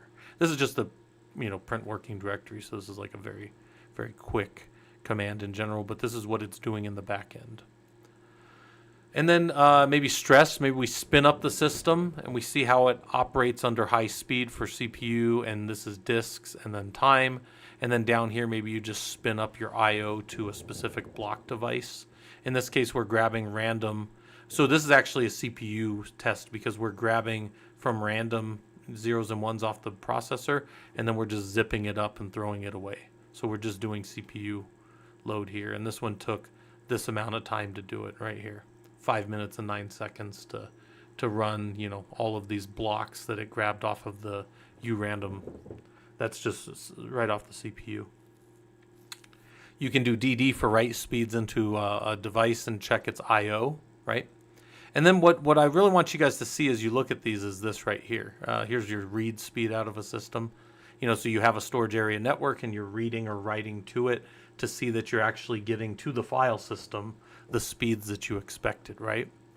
Now you drop down here, and then what I would do is I would gather current information about the system. So here's our practical application. Gather currently what all these speeds are, doing those tests. Make the plan change to improve the system in some way, so add another storage area network or another controller with more RAID arrays. Maybe rebalance the file system so that it's more effectively, like I've told you guys before, like when I used to work with big storage area networks, we would add more disks and then older queries would still take just as long. And that's because all the old data is on all the one channel side of the disk. When you rebalance and the data is balanced across all of your systems now, older queries become faster because they're going against more channel paths to get to the back-end data. So rebalancing your file system, that's very common in like GPFS and Lustre, to move around where data are sitting either on, in Lustre it's out on the OSTs, your object storage targets. In GPFS it's, what do they call that? They call those, I don't even remember what they call them in GPFS, but basically against more disk pack backends, more LUNs, and JBODs, right? Just a bunch of disks and then LUNs that we carve from them. But anyways, my point is we do this, data, we throw it in a table. We go make our change, and then we gather new information. And then we verify or compare the delta. Delta is the technical term for change. Sometimes it's drawn as a triangle, right? Delta, if you see an engineer just shorthanding something, you'll just see this. Where's he at? It'll look just like this on a thing. It'll just be a little delta. That triangle just means there's been some change. And for me, if my write were faster, I would know. If my write took less time, 10 seconds for 10 gigs, that is a 5-second increase. So from 15 seconds down to only 10 seconds, that is a 33% increase in speed, right? As far as the speed goes. And then down here it went from 5 minutes to 4 minutes. That should be a 20% increase in speed, right? Because for the same amount of work, we had less time. Delta is DX in the Kinder universe. Okay, I don't know what DX is, but that's probably, yeah. I'm sure, however you think of change.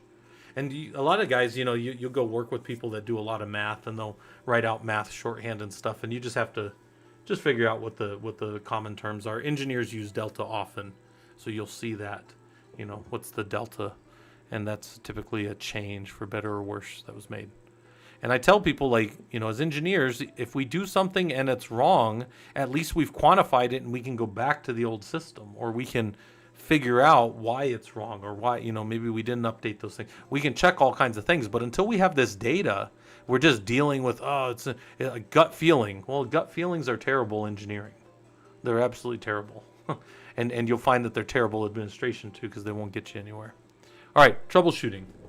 Troubleshooting is one of these things that, like, I don't care what job you're looking for, you will always have troubleshooting.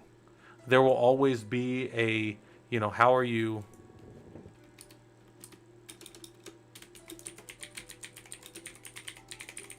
What's your standard methodology for troubleshooting things? Could you define that in an interview? If somebody said, you've got a broken system, what are you doing? And you just say, well, I get hands on the system and I just start typing in commands. Well, that's maybe not as good as being able to walk through. My methodology is always this. I have my notes open. I'm always ready to document how I find things, identify the problem and its symptoms. I listen to what the ticket says or the call out says as the problem. I establish a theory of probable cause and I start to check what probably is wrong with the system that is experiencing those behaviors. I test my theory to determine the cause. If I can, I knock out any unknowns, right? Like I just SSH'd over to this box. Just SSH'd in. I see that he's only been up for an hour and 18 minutes. I expected him to be up for 12 days, like all the other servers that are in that environment that were patched 12 days ago and rebooted. And now, shoot, something has happened on this box. I might start going and figuring out what I can find. Establish a plan for resolving the problem. Sometimes there's quick little one-off things you can do. Sometimes establishing a plan for resolving the problem might be restarting the service. That could be a cheap and easy one. Try to generate a new log error. One that I use often, like establish a plan for resolving. Let's say I got a ticket that some user can't log in. I would go check var log secure and see why they couldn't log in. But I may get them on the phone and say, hey, do you mind trying to log in real quick? I'm watching the log file. See what the actual error is, see what's going on with the system, move forward, right? Implement, and a lot of times when you do stuff like that, people see that you take ownership, right? And that may be one, we actually talked about this one time. One of your first things you do here could be to call the person that put in the ticket or call into the bridge and say, hey, I'm on it. I'll give you an update in 10 minutes when I know more. And that kind of cadence and understanding those things is very valuable from like a business perspective side of things. A lot of times us Linux engineers, Linux administrators, we're very good at doing the work, but we're not good at the business side of things. And the business needs to report up. The business needs to talk about how long this thing's going to be impacting. So, sometimes doing that is also what makes you stand out against, most of the time very capable people, but you're trying to get the job. So implement the solution or escalate the problem, right? Escalating a problem it's not a problem if you can't solve it at your level. If I do everything I can and everything points to the network, I say, hey guys, I need a network guy on. I need a network team member because I have all of these things that I've done and I have these things I don't know. And they are outside of my control. They're outside of my, whatever we want to say there. And then we get more people on. We escalate it up and then we start looking at it. Verify functionality and implement preventative measures. Put the guardrails in so that doesn't happen again. Make sure monitoring's in place so that maybe a service doesn't fill up, or like if there's a high watermark of memory or something like that for like a Java process, we know and it alerts us out so we don't get called when it crashes. And then maybe we document findings, actions, and outcomes. We go and we update what the network operation team should have been watching. We do this stuff often on like the Monday morning after a weekend call out, but I tell you guys, sometimes it's useful, right, to find to do this as you go. So I like to keep notes while I'm in the middle of an incident, and I troubleshoot accordingly. All right, troubleshooting visualized might look something like this. Here's those 7 steps. You start, you gather information, you identify symptoms, you drop down into questioning the obvious. If you need to, you follow the OSI model. I'm a big fan of walking up and down the OSI model. Can I ping it?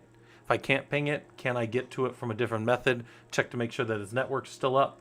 Is the system sitting at like a boot prompt? Well, that's even before the OSI model. The box is just down, right? Test our guess, figure out, is it confirmed, yes or no? Do we give up and escalate, or do we keep looping right here, going through the OSI model until we find everything? Is it confirmed, yes? We start to figure out how we're going to solve it. We fix the problem or escalate it up. We verify that it works. If it doesn't work, we got to go to our next thing on the list, which is why it's nice to have a list of things, even if you keep it in your head, right? What are the things that I check when a system behaves this way? Come down here. Did it solve the problem? Yes. Could it have been prevented? Yes. Take the preventative action, write the logs, write the documentation rather, make sure that your future users know how to solve that and keep it from coming up. No, document the findings and outcomes, and then you stop your process. This is a visualization of this right here. Okay. We come down here to troubleshooting methodologies. All troubleshooting methodologies should always have a good starting point, some process you're following, and an ending point. So do all flowcharts. But in this sense, we start and we stop. We only stop in one other place, and that's if we have to escalate. So we come here. We have a starting point, a process, and an ending point. This is very awesome, very useful. And then the ABCs of investigation: assume nothing. I always make sure that I can touch something and verify it.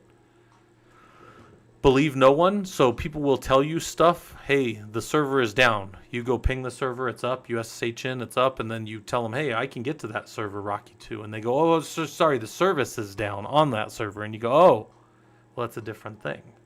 And to us, it's different. And I often tell people, like, they'll be like, the server's acting funny. And I'm like, what's it doing? Telling jokes? That's not good engineering. Like, don't tell me stuff like that. Tell me what I need to know, right? Tell me what the behaviors are. And then check everything. I call it testing my assumptions, which is also up here. Maybe it's in here. Test your guesses, test your assumptions. Are the things the way that you expect them to be? Troubleshooting methodologies. Again, there's logical methodologies, so you can create a problem statement. What makes me think there's a performance problem? Well, the server's not responding anymore. That's a thing that'll get you called out. Has this system ever performed well before? I tell you guys often, this is the difference between administration and engineering right here. In an administration sense, you probably had a working server before you got called out on a Saturday night. Engineers don't get called out on Saturday nights, but maybe the server has never performed well before, so I'm first getting it up. I can't really look to old data. But you, that's an administrator, if you're starting out as an administrator, you might be looking at a server that's worked well for years. Why the heck is it broken now? And now you got to think, What's changed recently? Software, hardware, load data set. Has something broken that didn't come back up? Did some module not boot because some piece of hardware isn't reading anymore? There can be hardware problems. Review recent RFCs. If your company does good change management, that's request for changes. So make sure that some other team wasn't on there working on stuff. Check what's causing the load, especially with web servers. One process or one set of processes from one environment may be unduly hitting your system, and then now we need to go figure out what's going on, right? And maybe we have to block, sometimes we put things between firewall in between servers to block them and protect them for some time. And then what is the load? Is it IOPS back to disks or block devices? Is it load average waiting for the CPU? Is it latency doing callouts to other places in your network? Is it throughput? So it's not necessarily latency, which is a long response time, but it's just massive generation of throughput on your system. All of these different things can cause different load, and all of these things can be tracked against those different tools that we were looking at earlier, right? And then this is, how is the load changing over time? Is it slowly grown? Can you go look through your old documentation? Can I go look at any one, piece of this here? I have one here that's really good for this web server information, right? And I go here and I look for any one node. So maybe let's see if my 200 server is here. And over the last 30 days, he has high CPU load every night. This is typically as he's scanning his antivirus. Here's his disk space used, disk utilization, and maybe I come in here and I look for, what was going on in this time? Some context switch went high. Was this when the problem was happening? And being able to quickly look at some of these pieces of data to see what's happening, this can very much be useful to you in your troubleshooting efforts, right? So how has the load changed over time, behaviors and that kind of stuff. Okay. I always tell you guys about this. We mentioned this earlier, the utilization, saturation, and errors methodology. I look for what's highly utilized, then where the saturation is occurring and weight is happening, and then what errors are being thrown into logs from that. This is what I always check against those things on my system, always. So it's against the big four: CPU, memory, disk, networking, always. Stepping through the OSI model, right? So you have to have a general high understanding of your OSI model, how the data are moving up and down through it. If I can ping a device, right, that's the network layer. If I can SSH to it, that's all the way up to the application layer. If I can SSH into a box like this, right, so I SSH in, that means that I know at the network layer, up to the network layer, he's there. I know that he's up. I don't have to go check to see if his cable's plugged in or if his wireless is connection. I don't need to be doing troubleshooting down there. I don't need to be checking that his ARP table is populated. I don't need to be checking that his route is working if I can get to him from that context. But maybe once I get to the server like this, I maybe dig to www.google.com and see, well, we don't have dig, maybe NSLOOKUP. Maybe I don't have that. Maybe I have host. I thought I had all this on here. Well, apparently I don't have any of those commands. Can I ping www.google.com? And that resolved, so DNS worked. So this system going out all the way to the web is at the application layer having DNS work. So I can move up and down the OSI model by checking things I know about the system. Again, if I can SSH to the Rocky server and get in there, I can do an IP route or route just like that and see that I can connect to it. If he can ping his gateway, right? So he's 200.1. He can ping that. Can he ping the next hop gateway in my environment, which I happen to know is here? Yes. Can he ping all the way out to the world? Yes, he can ping all the way out to, that's the Google's resolver that's always available out there. So I might test each of these things to make sure that all my next hop, as I expect them to work, are working. I can test things like traceroute to 8.8.8.8 and make sure, okay. I didn't think I had these things this like empty. Just add this to Rocky 2 real quick. And then, you know, go do my trace route again. And then now here's the path that my server took, my system took. Again, I'm not the networking team in my company, but maybe I can at least tell that, you know, it's getting there or not. Is it doing the things that it needs to do? Or do I need to present this to the team and say, hey, we're going away different than I thought we were going to, right? Okay, so stepping through the OSI model. And then this one's very important. Symptoms, diagnosis, solution. This is looking at things like a doctor would. And when I say a doctor, what I mean by that is a doctor may be like, there's a very common type of doctor in the U.S. I don't know if this is common everywhere, but like an ENT, an ear, nose, throat doctor. And they specialize in looking at people's ears, nose, and throats. And they specialize in like, oh gosh, all kinds of like infections that can happen there, and probably things like if people get irritations there, or if they're, what is that called, allergic to things, right? These kind of things might happen. But a doctor might not know anything about you when they meet you, but they know you have an ear, nose, and a throat, and they can try to help you. Well, symptom diagnosis solution is the same way.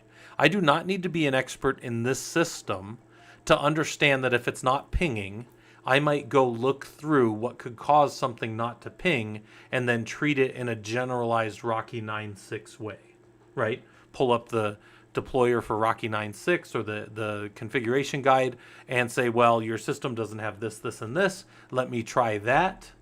This is my prescription. This is my solution. And it works. And I say, well, I knew nothing about your servers, but looking at the symptoms and then making a good, you know, faith fix attempt, I was able to treat it by giving the proper configurations or whatever. That is a perfectly valid way to go about troubleshooting and building systems, right? But maybe systems thinking This is one of the ones that I say you need an expertise in both how systems work, so like the doctor, but then also specifically how this system works. So systems thinking is a process of analyzing all the interdependent components that comprise the system. Look at how they connect. What is the system supposed to do? How does data flow? So maybe in my home lab here, we're trying to troubleshoot. Maybe, do I have my... Let's go look at Excalidraw real quick. Let's go look at this one. So this is the home lab. And today we were having people's keys broken. Keys were not working. People were not able to get in. And I know that this is what's happening. Prolog is coming in and he's getting dropped into var prolog chroot. And then it's using the keys file and getting into, I wonder. Oh, anyways, so then we were blocking users coming in, and we had a problem. So Fisherman had to go fix the way that the keys were being dropped in out of the Discord. That's what, if you go look at it, that's what all of these things happening down here in the lab environment were. And if you guys want to go play with that and look at how you can add a key and that kind of stuff, you can do that. It looks like you got that working about an hour ago, hour or two. But now you can add your keys, and then you'll have access into the system if you need it, right? But then if that was working, but people were getting stuck in the jail, I could look at how this round robin is happening, because I know how that works, right? And I can go break down each individual piece until people can eventually get into the Rocky, the Hammer, and the Auto servers in our environment. So systems thinking is both knowing what could happen, but then also understanding how the data flow in this environment, right? So we walked through all that. This one is more like an engineering concept as we're first building systems, but I still like to show you guys. It's FMEA, Failure Modes and Effects Analysis. This has been around a long time. This is very common in government systems still. This is a systematic process to examine what could go wrong, what the impact of it would be if it does go wrong. That's numerically represented. What is the likelihood of it occurring? That's numerically represented. And what is our ability to detect and react? That is also numerically represented. Now there are two steps. We're going to round up all of our possible failures, and then we're going to assign scores to them and populate a table. That's what we're going to do. Let's go look at that real quick. Here is a actual analysis I did when I used to work at a big insurance company. I rounded up all the possible failures. This was a build control. So we had any of our developer teams, we had about 200 dev teams, and they would come to us on the Linux. We call ourselves mid-range Unix, but we were essentially at that point a Linux team. And they could push a button and they could deploy servers. And when they would go to deploy those servers, here were the things that could break as they deployed them. Here were very common things that could break. Here was the cause of it, if I knew the cause. And here was my control to keep it monitored so that I could try to fix it before it came up and caused problems. So here's the possible failures that could happen in my system, right? And we won't go into all of these. I have other talks on this where I go into all of these, but just suffice it to say, things could break. They had a cause, and then they had some controls, right? And then down here, what would happen is maybe as I looked at those, I had the severity times the probability of it happening, or the likelihood, and then our detection ability gives us what's called a risk priority number. Now, if the number is always between 1 and 10 in this field, and the number is always between 1 and 10 in this field, and is always between 1 and 10 in this field, does anybody know what the risk priority numbers can range between? So if the value can be 1 times 1 times 1, all the way up to 10 times 10 times 10, what are the ranges? What's the ranges there? What's the values that the risk priority number could be? Remember, there's no zeros allowed. You can't have a risk priority number, because 0 would negate everything else, so you have to have 1 being the minimum. But our risk priority numbers can range from 1 to 1,000. That's exactly right, Akshanya. So between 1 and 1,000 are our risk numbers. So the higher the risk number, the more severity, probability, and detection problems you have. Our ability to detect and react, higher is more impactful, so higher is bad, right? And then the 225 in this case is going to be a higher risk than these other ones as far as both our ability to detect it very low, and our customer impact is kind of high, and our likelihood is pretty high compared to the other ones. So we go with that. Now, likelihood here is a number between 1 and 10, but we could standardize that to what we consider a percentage against a AR, what we call ARO, which is annual rate of occurrence. And we could have that likelihood based on the percentage chance of it occurring in a year. And 10 could always for us be standardized to, we know it's going to happen, there's a 100% chance of it happening.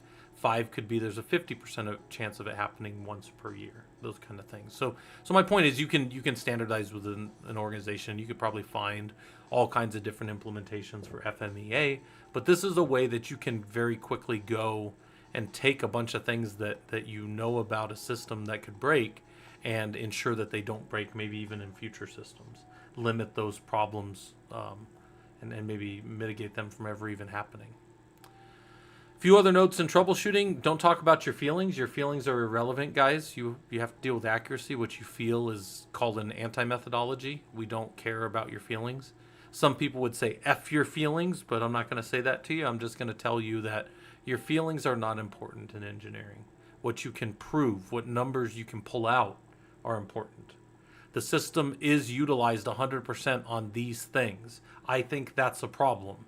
That is a valid thing to think, but it's not like I feel like that's a problem. No, I have the numbers that show that the system always breaks like this. When we get to 100% of memory, we need to do something about this. That is better than talking about your feelings, guys.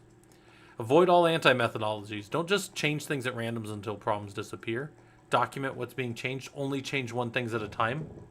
Crushing snowflakes, feelings don't matter. Yeah, that's funny.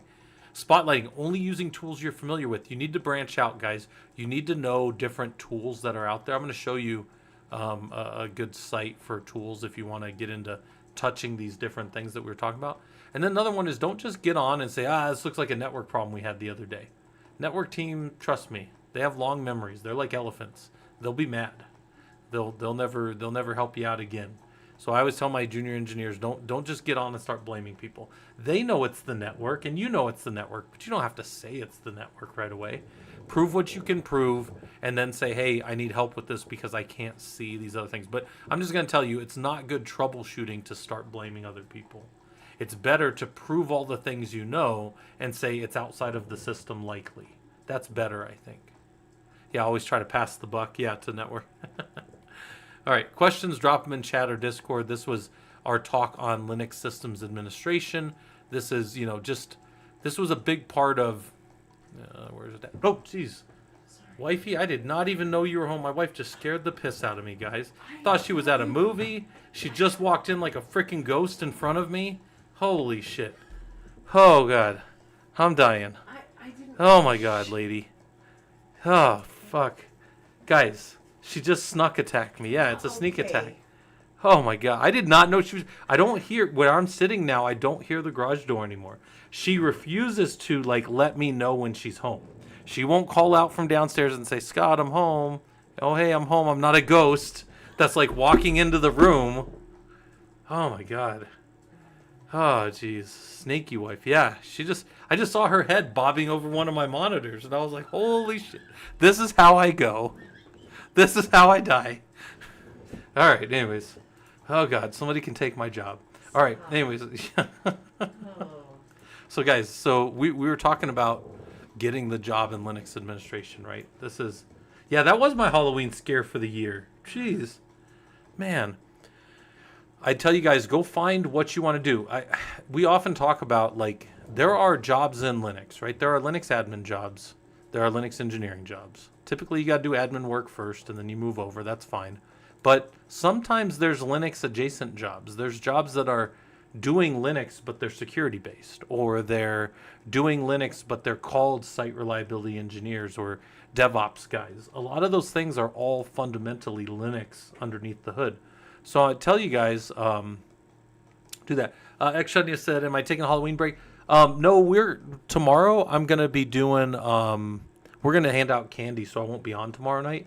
But I probably should be, Saturday and Sunday I'll be back on, Saturday's sessions won't be affected at all. No. Halloween's just a one-day thing here in America. It's just Friday night. I don't, go out and get all crazy or anything. I don't drink or nothing. But yeah, that was my Halloween scare though. Jeez. But you got to learn these skills, right? Documentation, very important. Incident management, troubleshooting. Do we know how to troubleshoot and walk through some methodology? And if something were wrong in my environment, could we drive through to completion to get my systems back working, right? What's our monitoring? What do we want to see? What's the health uptime logs, errors of a system? What's the performance high and low watermarks? What's the capacity? Again, 0 to 100% is what we categorize as utilization of a system. And the big four are always CPU, memory, disk, and network. Now, capacity for us, we want to know how utilized something is to say, did it hit a high watermark? Did it go over the top of 100% and then we broke some process? Our management wants to look at things like that from like the last month. They want something like this. Let's go look over here again. Let's go look at like in my home lab. They don't want the last 7 days like this. They want the last 30 days like this. And they want to know, hey, do we need to buy more capacity for like the network storage? Our network storage has been sitting at 84% for the last year. Is it slowly inching up and we only have like 3 more months of runway, all that kind of stuff? Sensitive Soul said, do I teach Linux? Yeah, I try to teach Linux. I try to teach people how to do Linux professionally. Yeah. I guess I've been teaching it to engineers for 20 something years, and then I've been teaching at the college level for about 17, and then I run the professional Linux users group, which is teaching a bunch of people Linux. So yeah, I try to teach people Linux. Yeah. Oh my God, Robodom, if you captured that, can we watch this real quick? Hold on. Chat or Discord. This was our talk on Linux systems administration. This is this was a big part of. Oh, jeez. Wifey, I did not even know you were home. My wife just scared the piss out of me, guys. You thought she was at a movie? She just walked in like a freaking ghost in front of me? Holy shit. Oh, God. I'm dying. Oh, my God, lady. Oh, fuck. Guys, she just snuck attacked me. Yeah, it's a sneak attack. Oh, my God. I did not know she was... I don't hear... Where I'm sitting now, I don't hear the garage door anymore. She refuses to let me know when she's home. Yep, she won't tell me. Call out from downstairs and say, "Scott, I'm home." Oh, hey, I'm home. I'm not a ghost. She's a ghost. That's like walking into the room. Oh my God. Oh, sneaky wife. Yeah, I just saw her head bobbing over one of my monitors, and I was like, "Holy shit! This is how I go. This is how I die." All right. Hey, welcome Raiders, Ghost Sec. Hopefully this stuff is useful to you guys. Right now, we've been talking through Linux, right? That's what we do around here. And I was showing a little bit about getting into Linux administration and engineering. You guys were just watching a clip that was just made of me getting scared almost to death by my wife, who snuck into the house. I thought she was at a movie. I'm sitting here streaming. And then the next thing I know, I'm dead on the floor. Almost fell off my little ball that I'm sitting on here. Jerry said, what's the best sector for Linux admin jobs? I don't know. Mostly when we go look for these, we seem to find a lot of them in the healthcare. And then I work heavily in like the government sector. So I work with a lot of government stuff.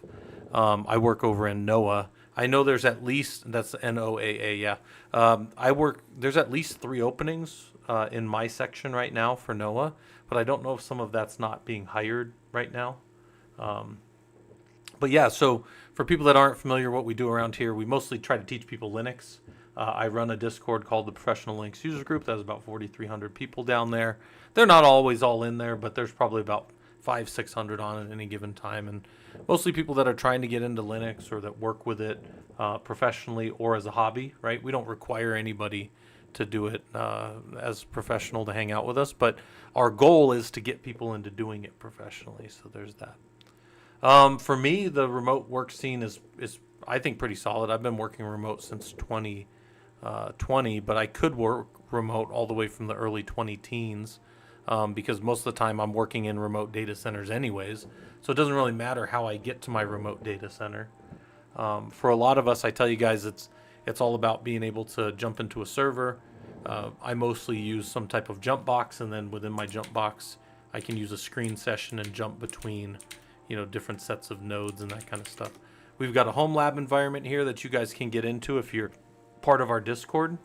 Yeah, Ghost Sec, I appreciate your lurk. I appreciate your raid too. You're definitely welcome to hang out. Um, I tell people often I might not be your favorite streamer, but I am always around, and our Discord is always pretty popping on different stuff that we're doing. We have a few courses that are free that we run in our Discord. All the information for them is found right here. In fact, I can just go back to the general course overview of everything. And here's all the courses that we run. So where are they? I thought they're all sitting right here. Here's all the books. Yeah, here's the books repo. Oh, that's a repo if you ever want to download it, because you can download all our stuff.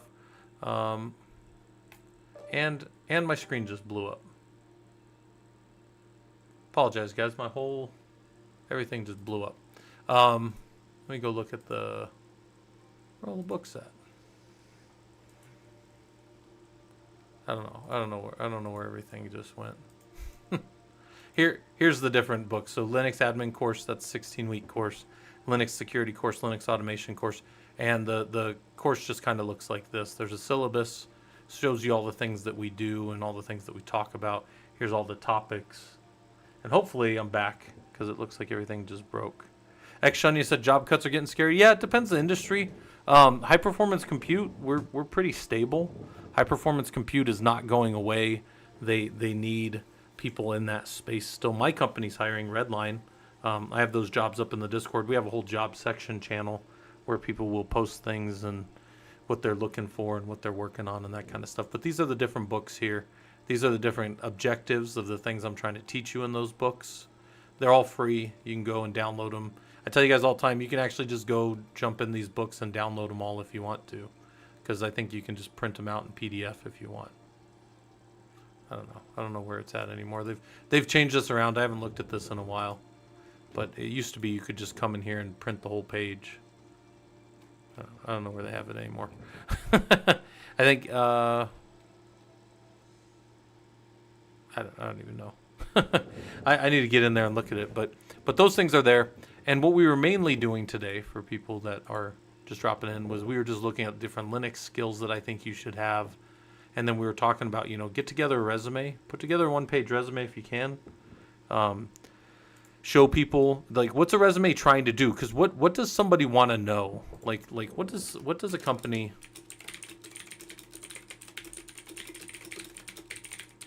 What do they want to know in an interview, guys? What are they really trying to figure out? Can you do the job? And will you do the job? That's the two questions, guys. Those are the two things that an interviewer needs to know about you. Can you do the job? I can typically find out in about 2 to 3 minutes of talking with somebody if I think they're operating at a, admin engineer type level. If I think that they could figure stuff out, it only takes a minute or two. But the will they do the job? That's the hard part, right? That's the part that that's like the $1 million question. But practice interviewing skills, right? I have a bunch of interview questions that I sometimes show you guys on here. I actually have them all right here, our Prolog interview questions. I'll pull them up here in a minute. I think you should join groups with similar interests. If you want to sound like an engineer, if you want to sound like somebody that works with Linux, you need to hang out with people that work with Linux. If you want to be a security engineer, and you tell me, Scott, I just can't, I can't pass the interview. I got a decent resume, I passed some certs, but I get in there and nobody hires me. Well, do you sound like an engineer when you talk? Do you use the terminology? And guys, this can be, joining groups with similar interests does not have to be the professional Linux users group. It can be listening to podcasts. It can be talking with other engineers, finding a place where people do things that are interesting to you and find out how they talk.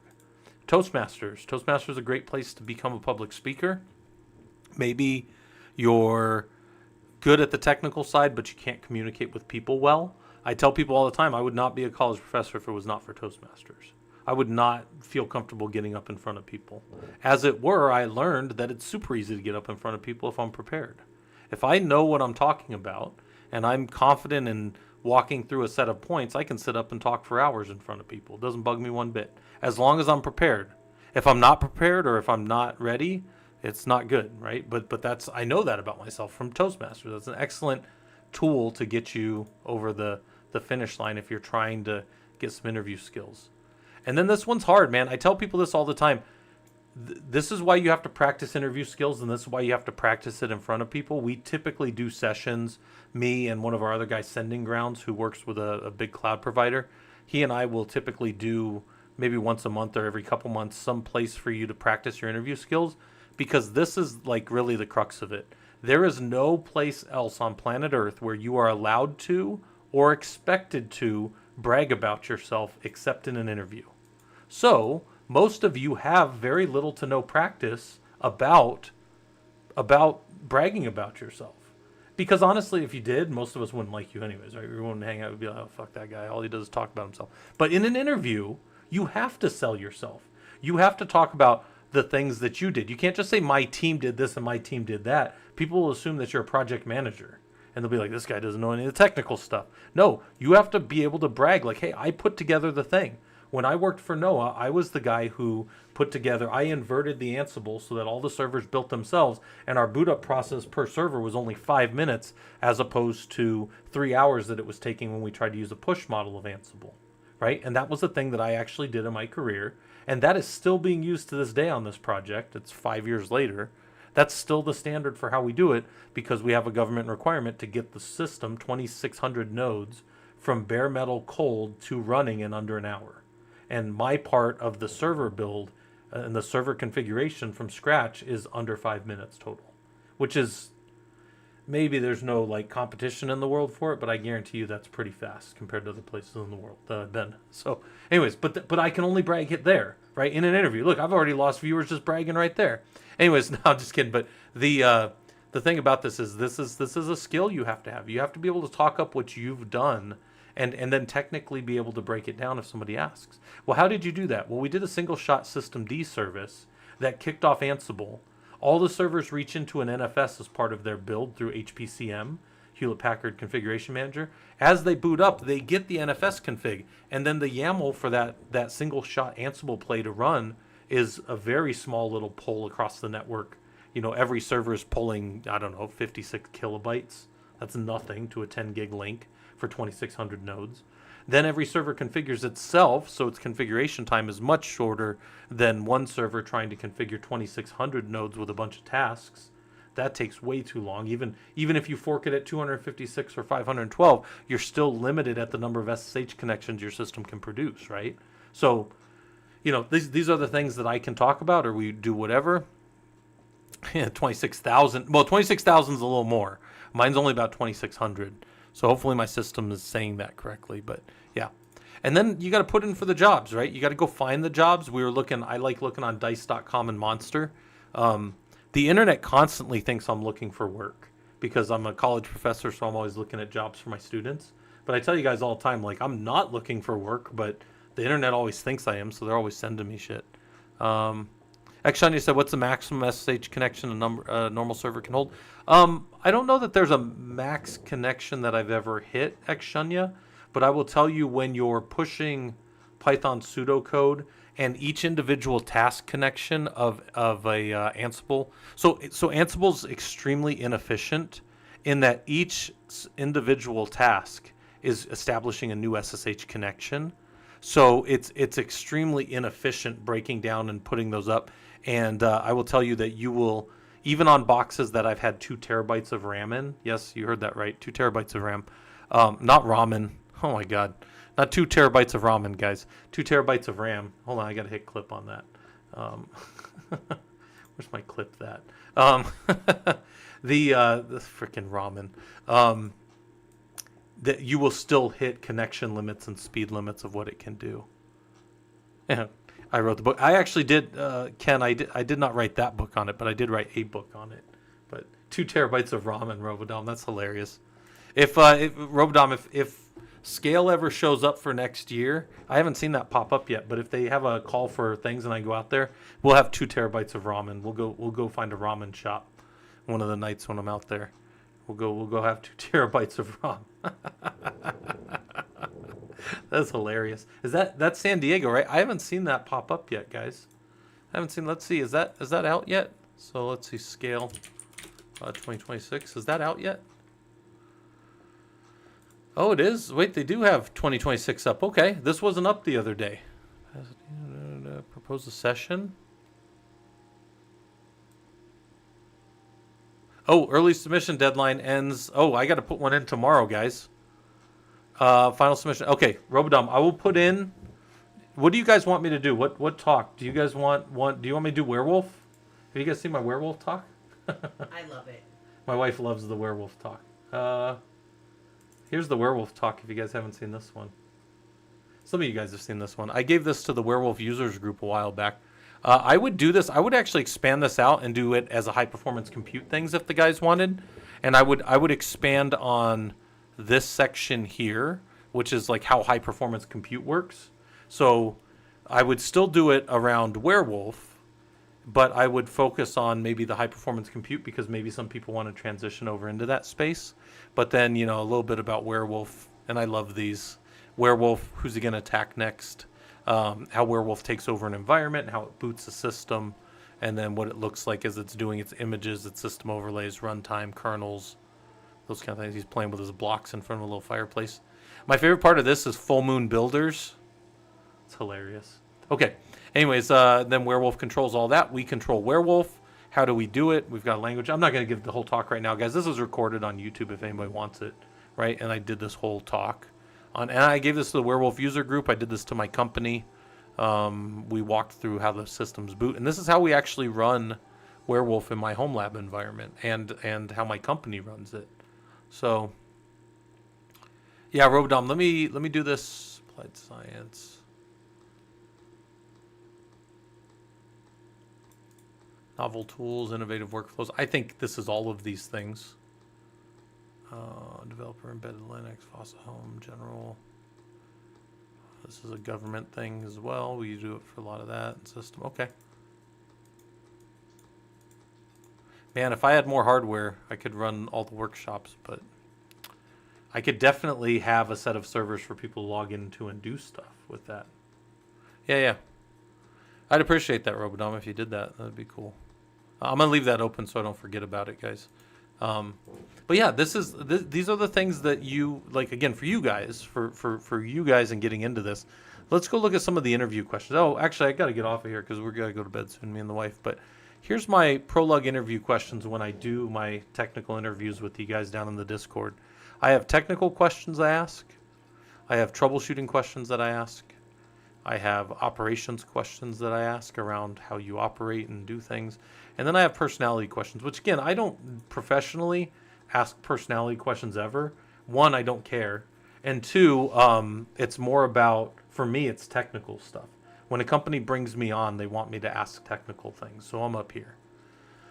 And then here's a technical question. How would you verify the file system type of a mounted file system? Is this different if it's unmounted? So if I'm over on a system here and I do like a df-h, I can see these file systems that exist, but I can't see their type right here. But maybe I can do like a -T, and that gives me the type. So that's cool. That's mounted file systems. But then if I had like a disk, all these disks that were here, how would I see the file systems of these disks? If I don't know, I mean, I see that they're MDADM and maybe they were tagged a certain way. But could I tell if there's file systems on any of those? I might do block ID and see what's going on with maybe dev mapper. And then I have this MDVG, MDLV, and that's an ext4. And then these RAID members, they do not have file system types directly on them. These are just tags that the system sees about these different disks that are there, right? They're all these guys here. So there is only one file system that's mountable here. It's this MDVG, MDLV, whatever that is, and it's type ext4, right? And if I do a PVS, VGS, LVS, I can see that that's mounted on this box. It's actually interesting that's here on the box. It's not mounted, right? But if I wanted to mount it and see what's there, I can mount dev mapper mdvg-mdlv into MNT, and then I do maybe a df-h and see that there, cd to mount and see what data is there, if any data were on that system, right? 2 terabytes of ramen, yeah. That's funny. And SIP box. And then were you around when I said you needed somebody's neck to ring, and then it saw that as a nectar ring? So it thought I was talking about a nectar ring, like some kind of nectar of a flower or something. That one was kind of funny. This thing has all kinds of things it doesn't hear me correctly on. I often talk about how engineering isn't conducive for like talk to text or that kind of stuff. Your virtualization team tells you they've added a disk to your virtual server, but how do you check that that disk's been added, and how would you add it to a logical volume management system? So you would do a PV, you would check to see it's there. You do a PV create, VG extend or VG create, whatever you needed, and then LV extend or LV create to either carve or extend a logical volume over that, right? So there's all these things that I might ask you about if we were sitting around and doing a technical interview. And really, I just want to know, can you explain them? Like, what are the special variables in Bash? Can you name a few and how you would use them? Well, there's a bunch of special variables.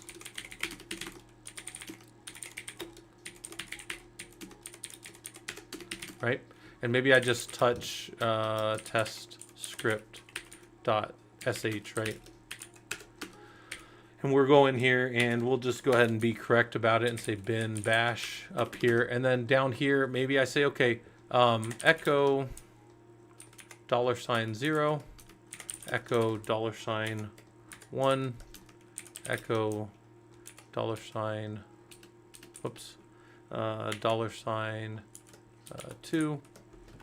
And then maybe I say this is the name of the program.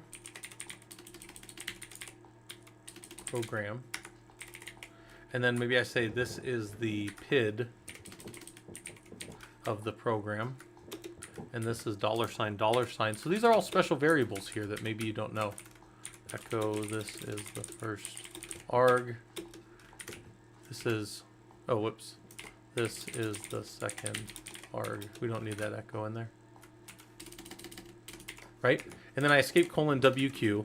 I make that, so we're just gonna chmod like 755 that script, whatever it is, and then ls-l on test script to make sure it's executable. We're gonna cat it, and then we're gonna run it. But when we run it, we're gonna execute it like this, and we're gonna say arg1 and arg2. So these are just things that happened at the file system, right? So now look, those variables were all populated right there. This is the name of the program, test script. This is the PID, the process ID of that program.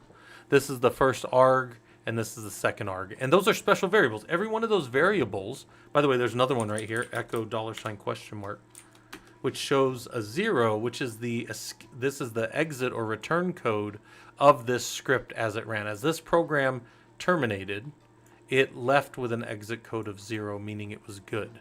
So I can use that later on in scripts to validate that this thing completed correctly. So there's a bunch of things here which we're not going to get down into with scripting.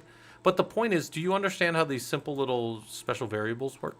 There's a bunch of variables that you can't use for other things. I can't use $0 for other things. I can't use $$ for other things. I can populate other variables all I want. I can say test1 equals some value, right? And then now echo $test1, right?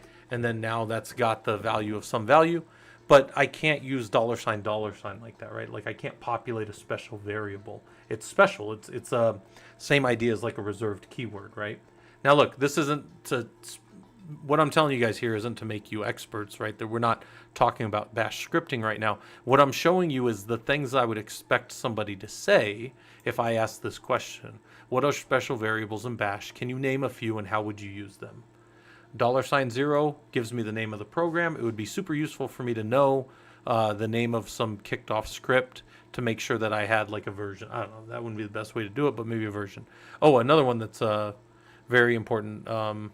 Maybe I test at the beginning to make sure that arg0 and arg1 or arg1 and arg2 are there. If they're not there, then I know that I shouldn't do something. One that we always check for is like, who am I? Who am I? And we compare that to root. And if we're not root, we say you must be root to run this system. Maybe we check host name. You must be on Rocky 1. Only Rocky 1 can run this because maybe only Rocky 1 is a domain controller. And that domain controller DNS is running out of there. Actually, DNS in my environment is out of Werewolf. This must be run from the Werewolf server only. And my script anywhere else short circuits and breaks if you try to run it on any other server that's not named Werewolf. These are things that you might do for your own protection in your environment, but now once you add those, you limit your scripts because they only work in the places they're now what we call I guess you would call them bespoke at that point, because they only work. They're only tuned towards that environment and that thing. But they're still valuable to other people if they read the manual or the README at the top, and then they they configure it for whatever they need. So these are the types of questions that I ask. What are the pluggable authentication modules, and how does that work in Linux? A lot of you guys that have done the security engineering course probably know that even better than me. A lot of you guys have dug in. In fact, there was just a talk. Somebody did a thing today. I think it was Security 4. One of these. People were talking about pluggable authentication modules just earlier today here in our Discord. This is jailing users. Somebody did it the other day, though. They were talking about pluggable authentication modules. So our course discussions, these are all discussions that you guys have available if you want to go see what the courses are like. If you're like, I don't want to do that admin course, but I'll just go see what the guys have been talking about. You can go click in here and see what people have been doing. In the admin stuff, you can go look in the automation course. Here's the automation stuff. Nobody's even talked in Unit 5 yet, I don't think. Here's our Unit 5 discussion post 2, which was a discussion around how variables work inside of automation tools, right? So there's variable and Ansible, and what is a default value, and what does that kind of look like? So there's questions around that, and you guys discuss that kind of stuff. So anyways, all right. Guys, I got to get off of here, but I appreciate everybody coming. I will see some of you guys later on this week. I might be on a little bit tomorrow afternoon before we get into kind of like trick-or-treating and giving out candy for the kids and stuff. But yeah, Robodom, I appreciate you coming by. Let's plan Robodom. Let's plan on me doing scale. I'll float some ideas to those guys and see what they want me to come talk about. But yeah, I'll definitely go out and do scale. I think that would be a fun one to talk. Even if I'm not going to talk in it, it would be a fun one to just go out and have a bunch of our ProLug shirts get some shirts made up, right? We have the fourth wall, and we could just make up a bunch of shirts and stuff. Yeah, it's a lot like DeVry without the weekly. Well, I do teach at DeVry, so that's kind of funny. That is my college. So, all right, guys. I will see some of you guys later. We're not going to raid anywhere. We don't have that many people, but I definitely appreciate everybody coming by. And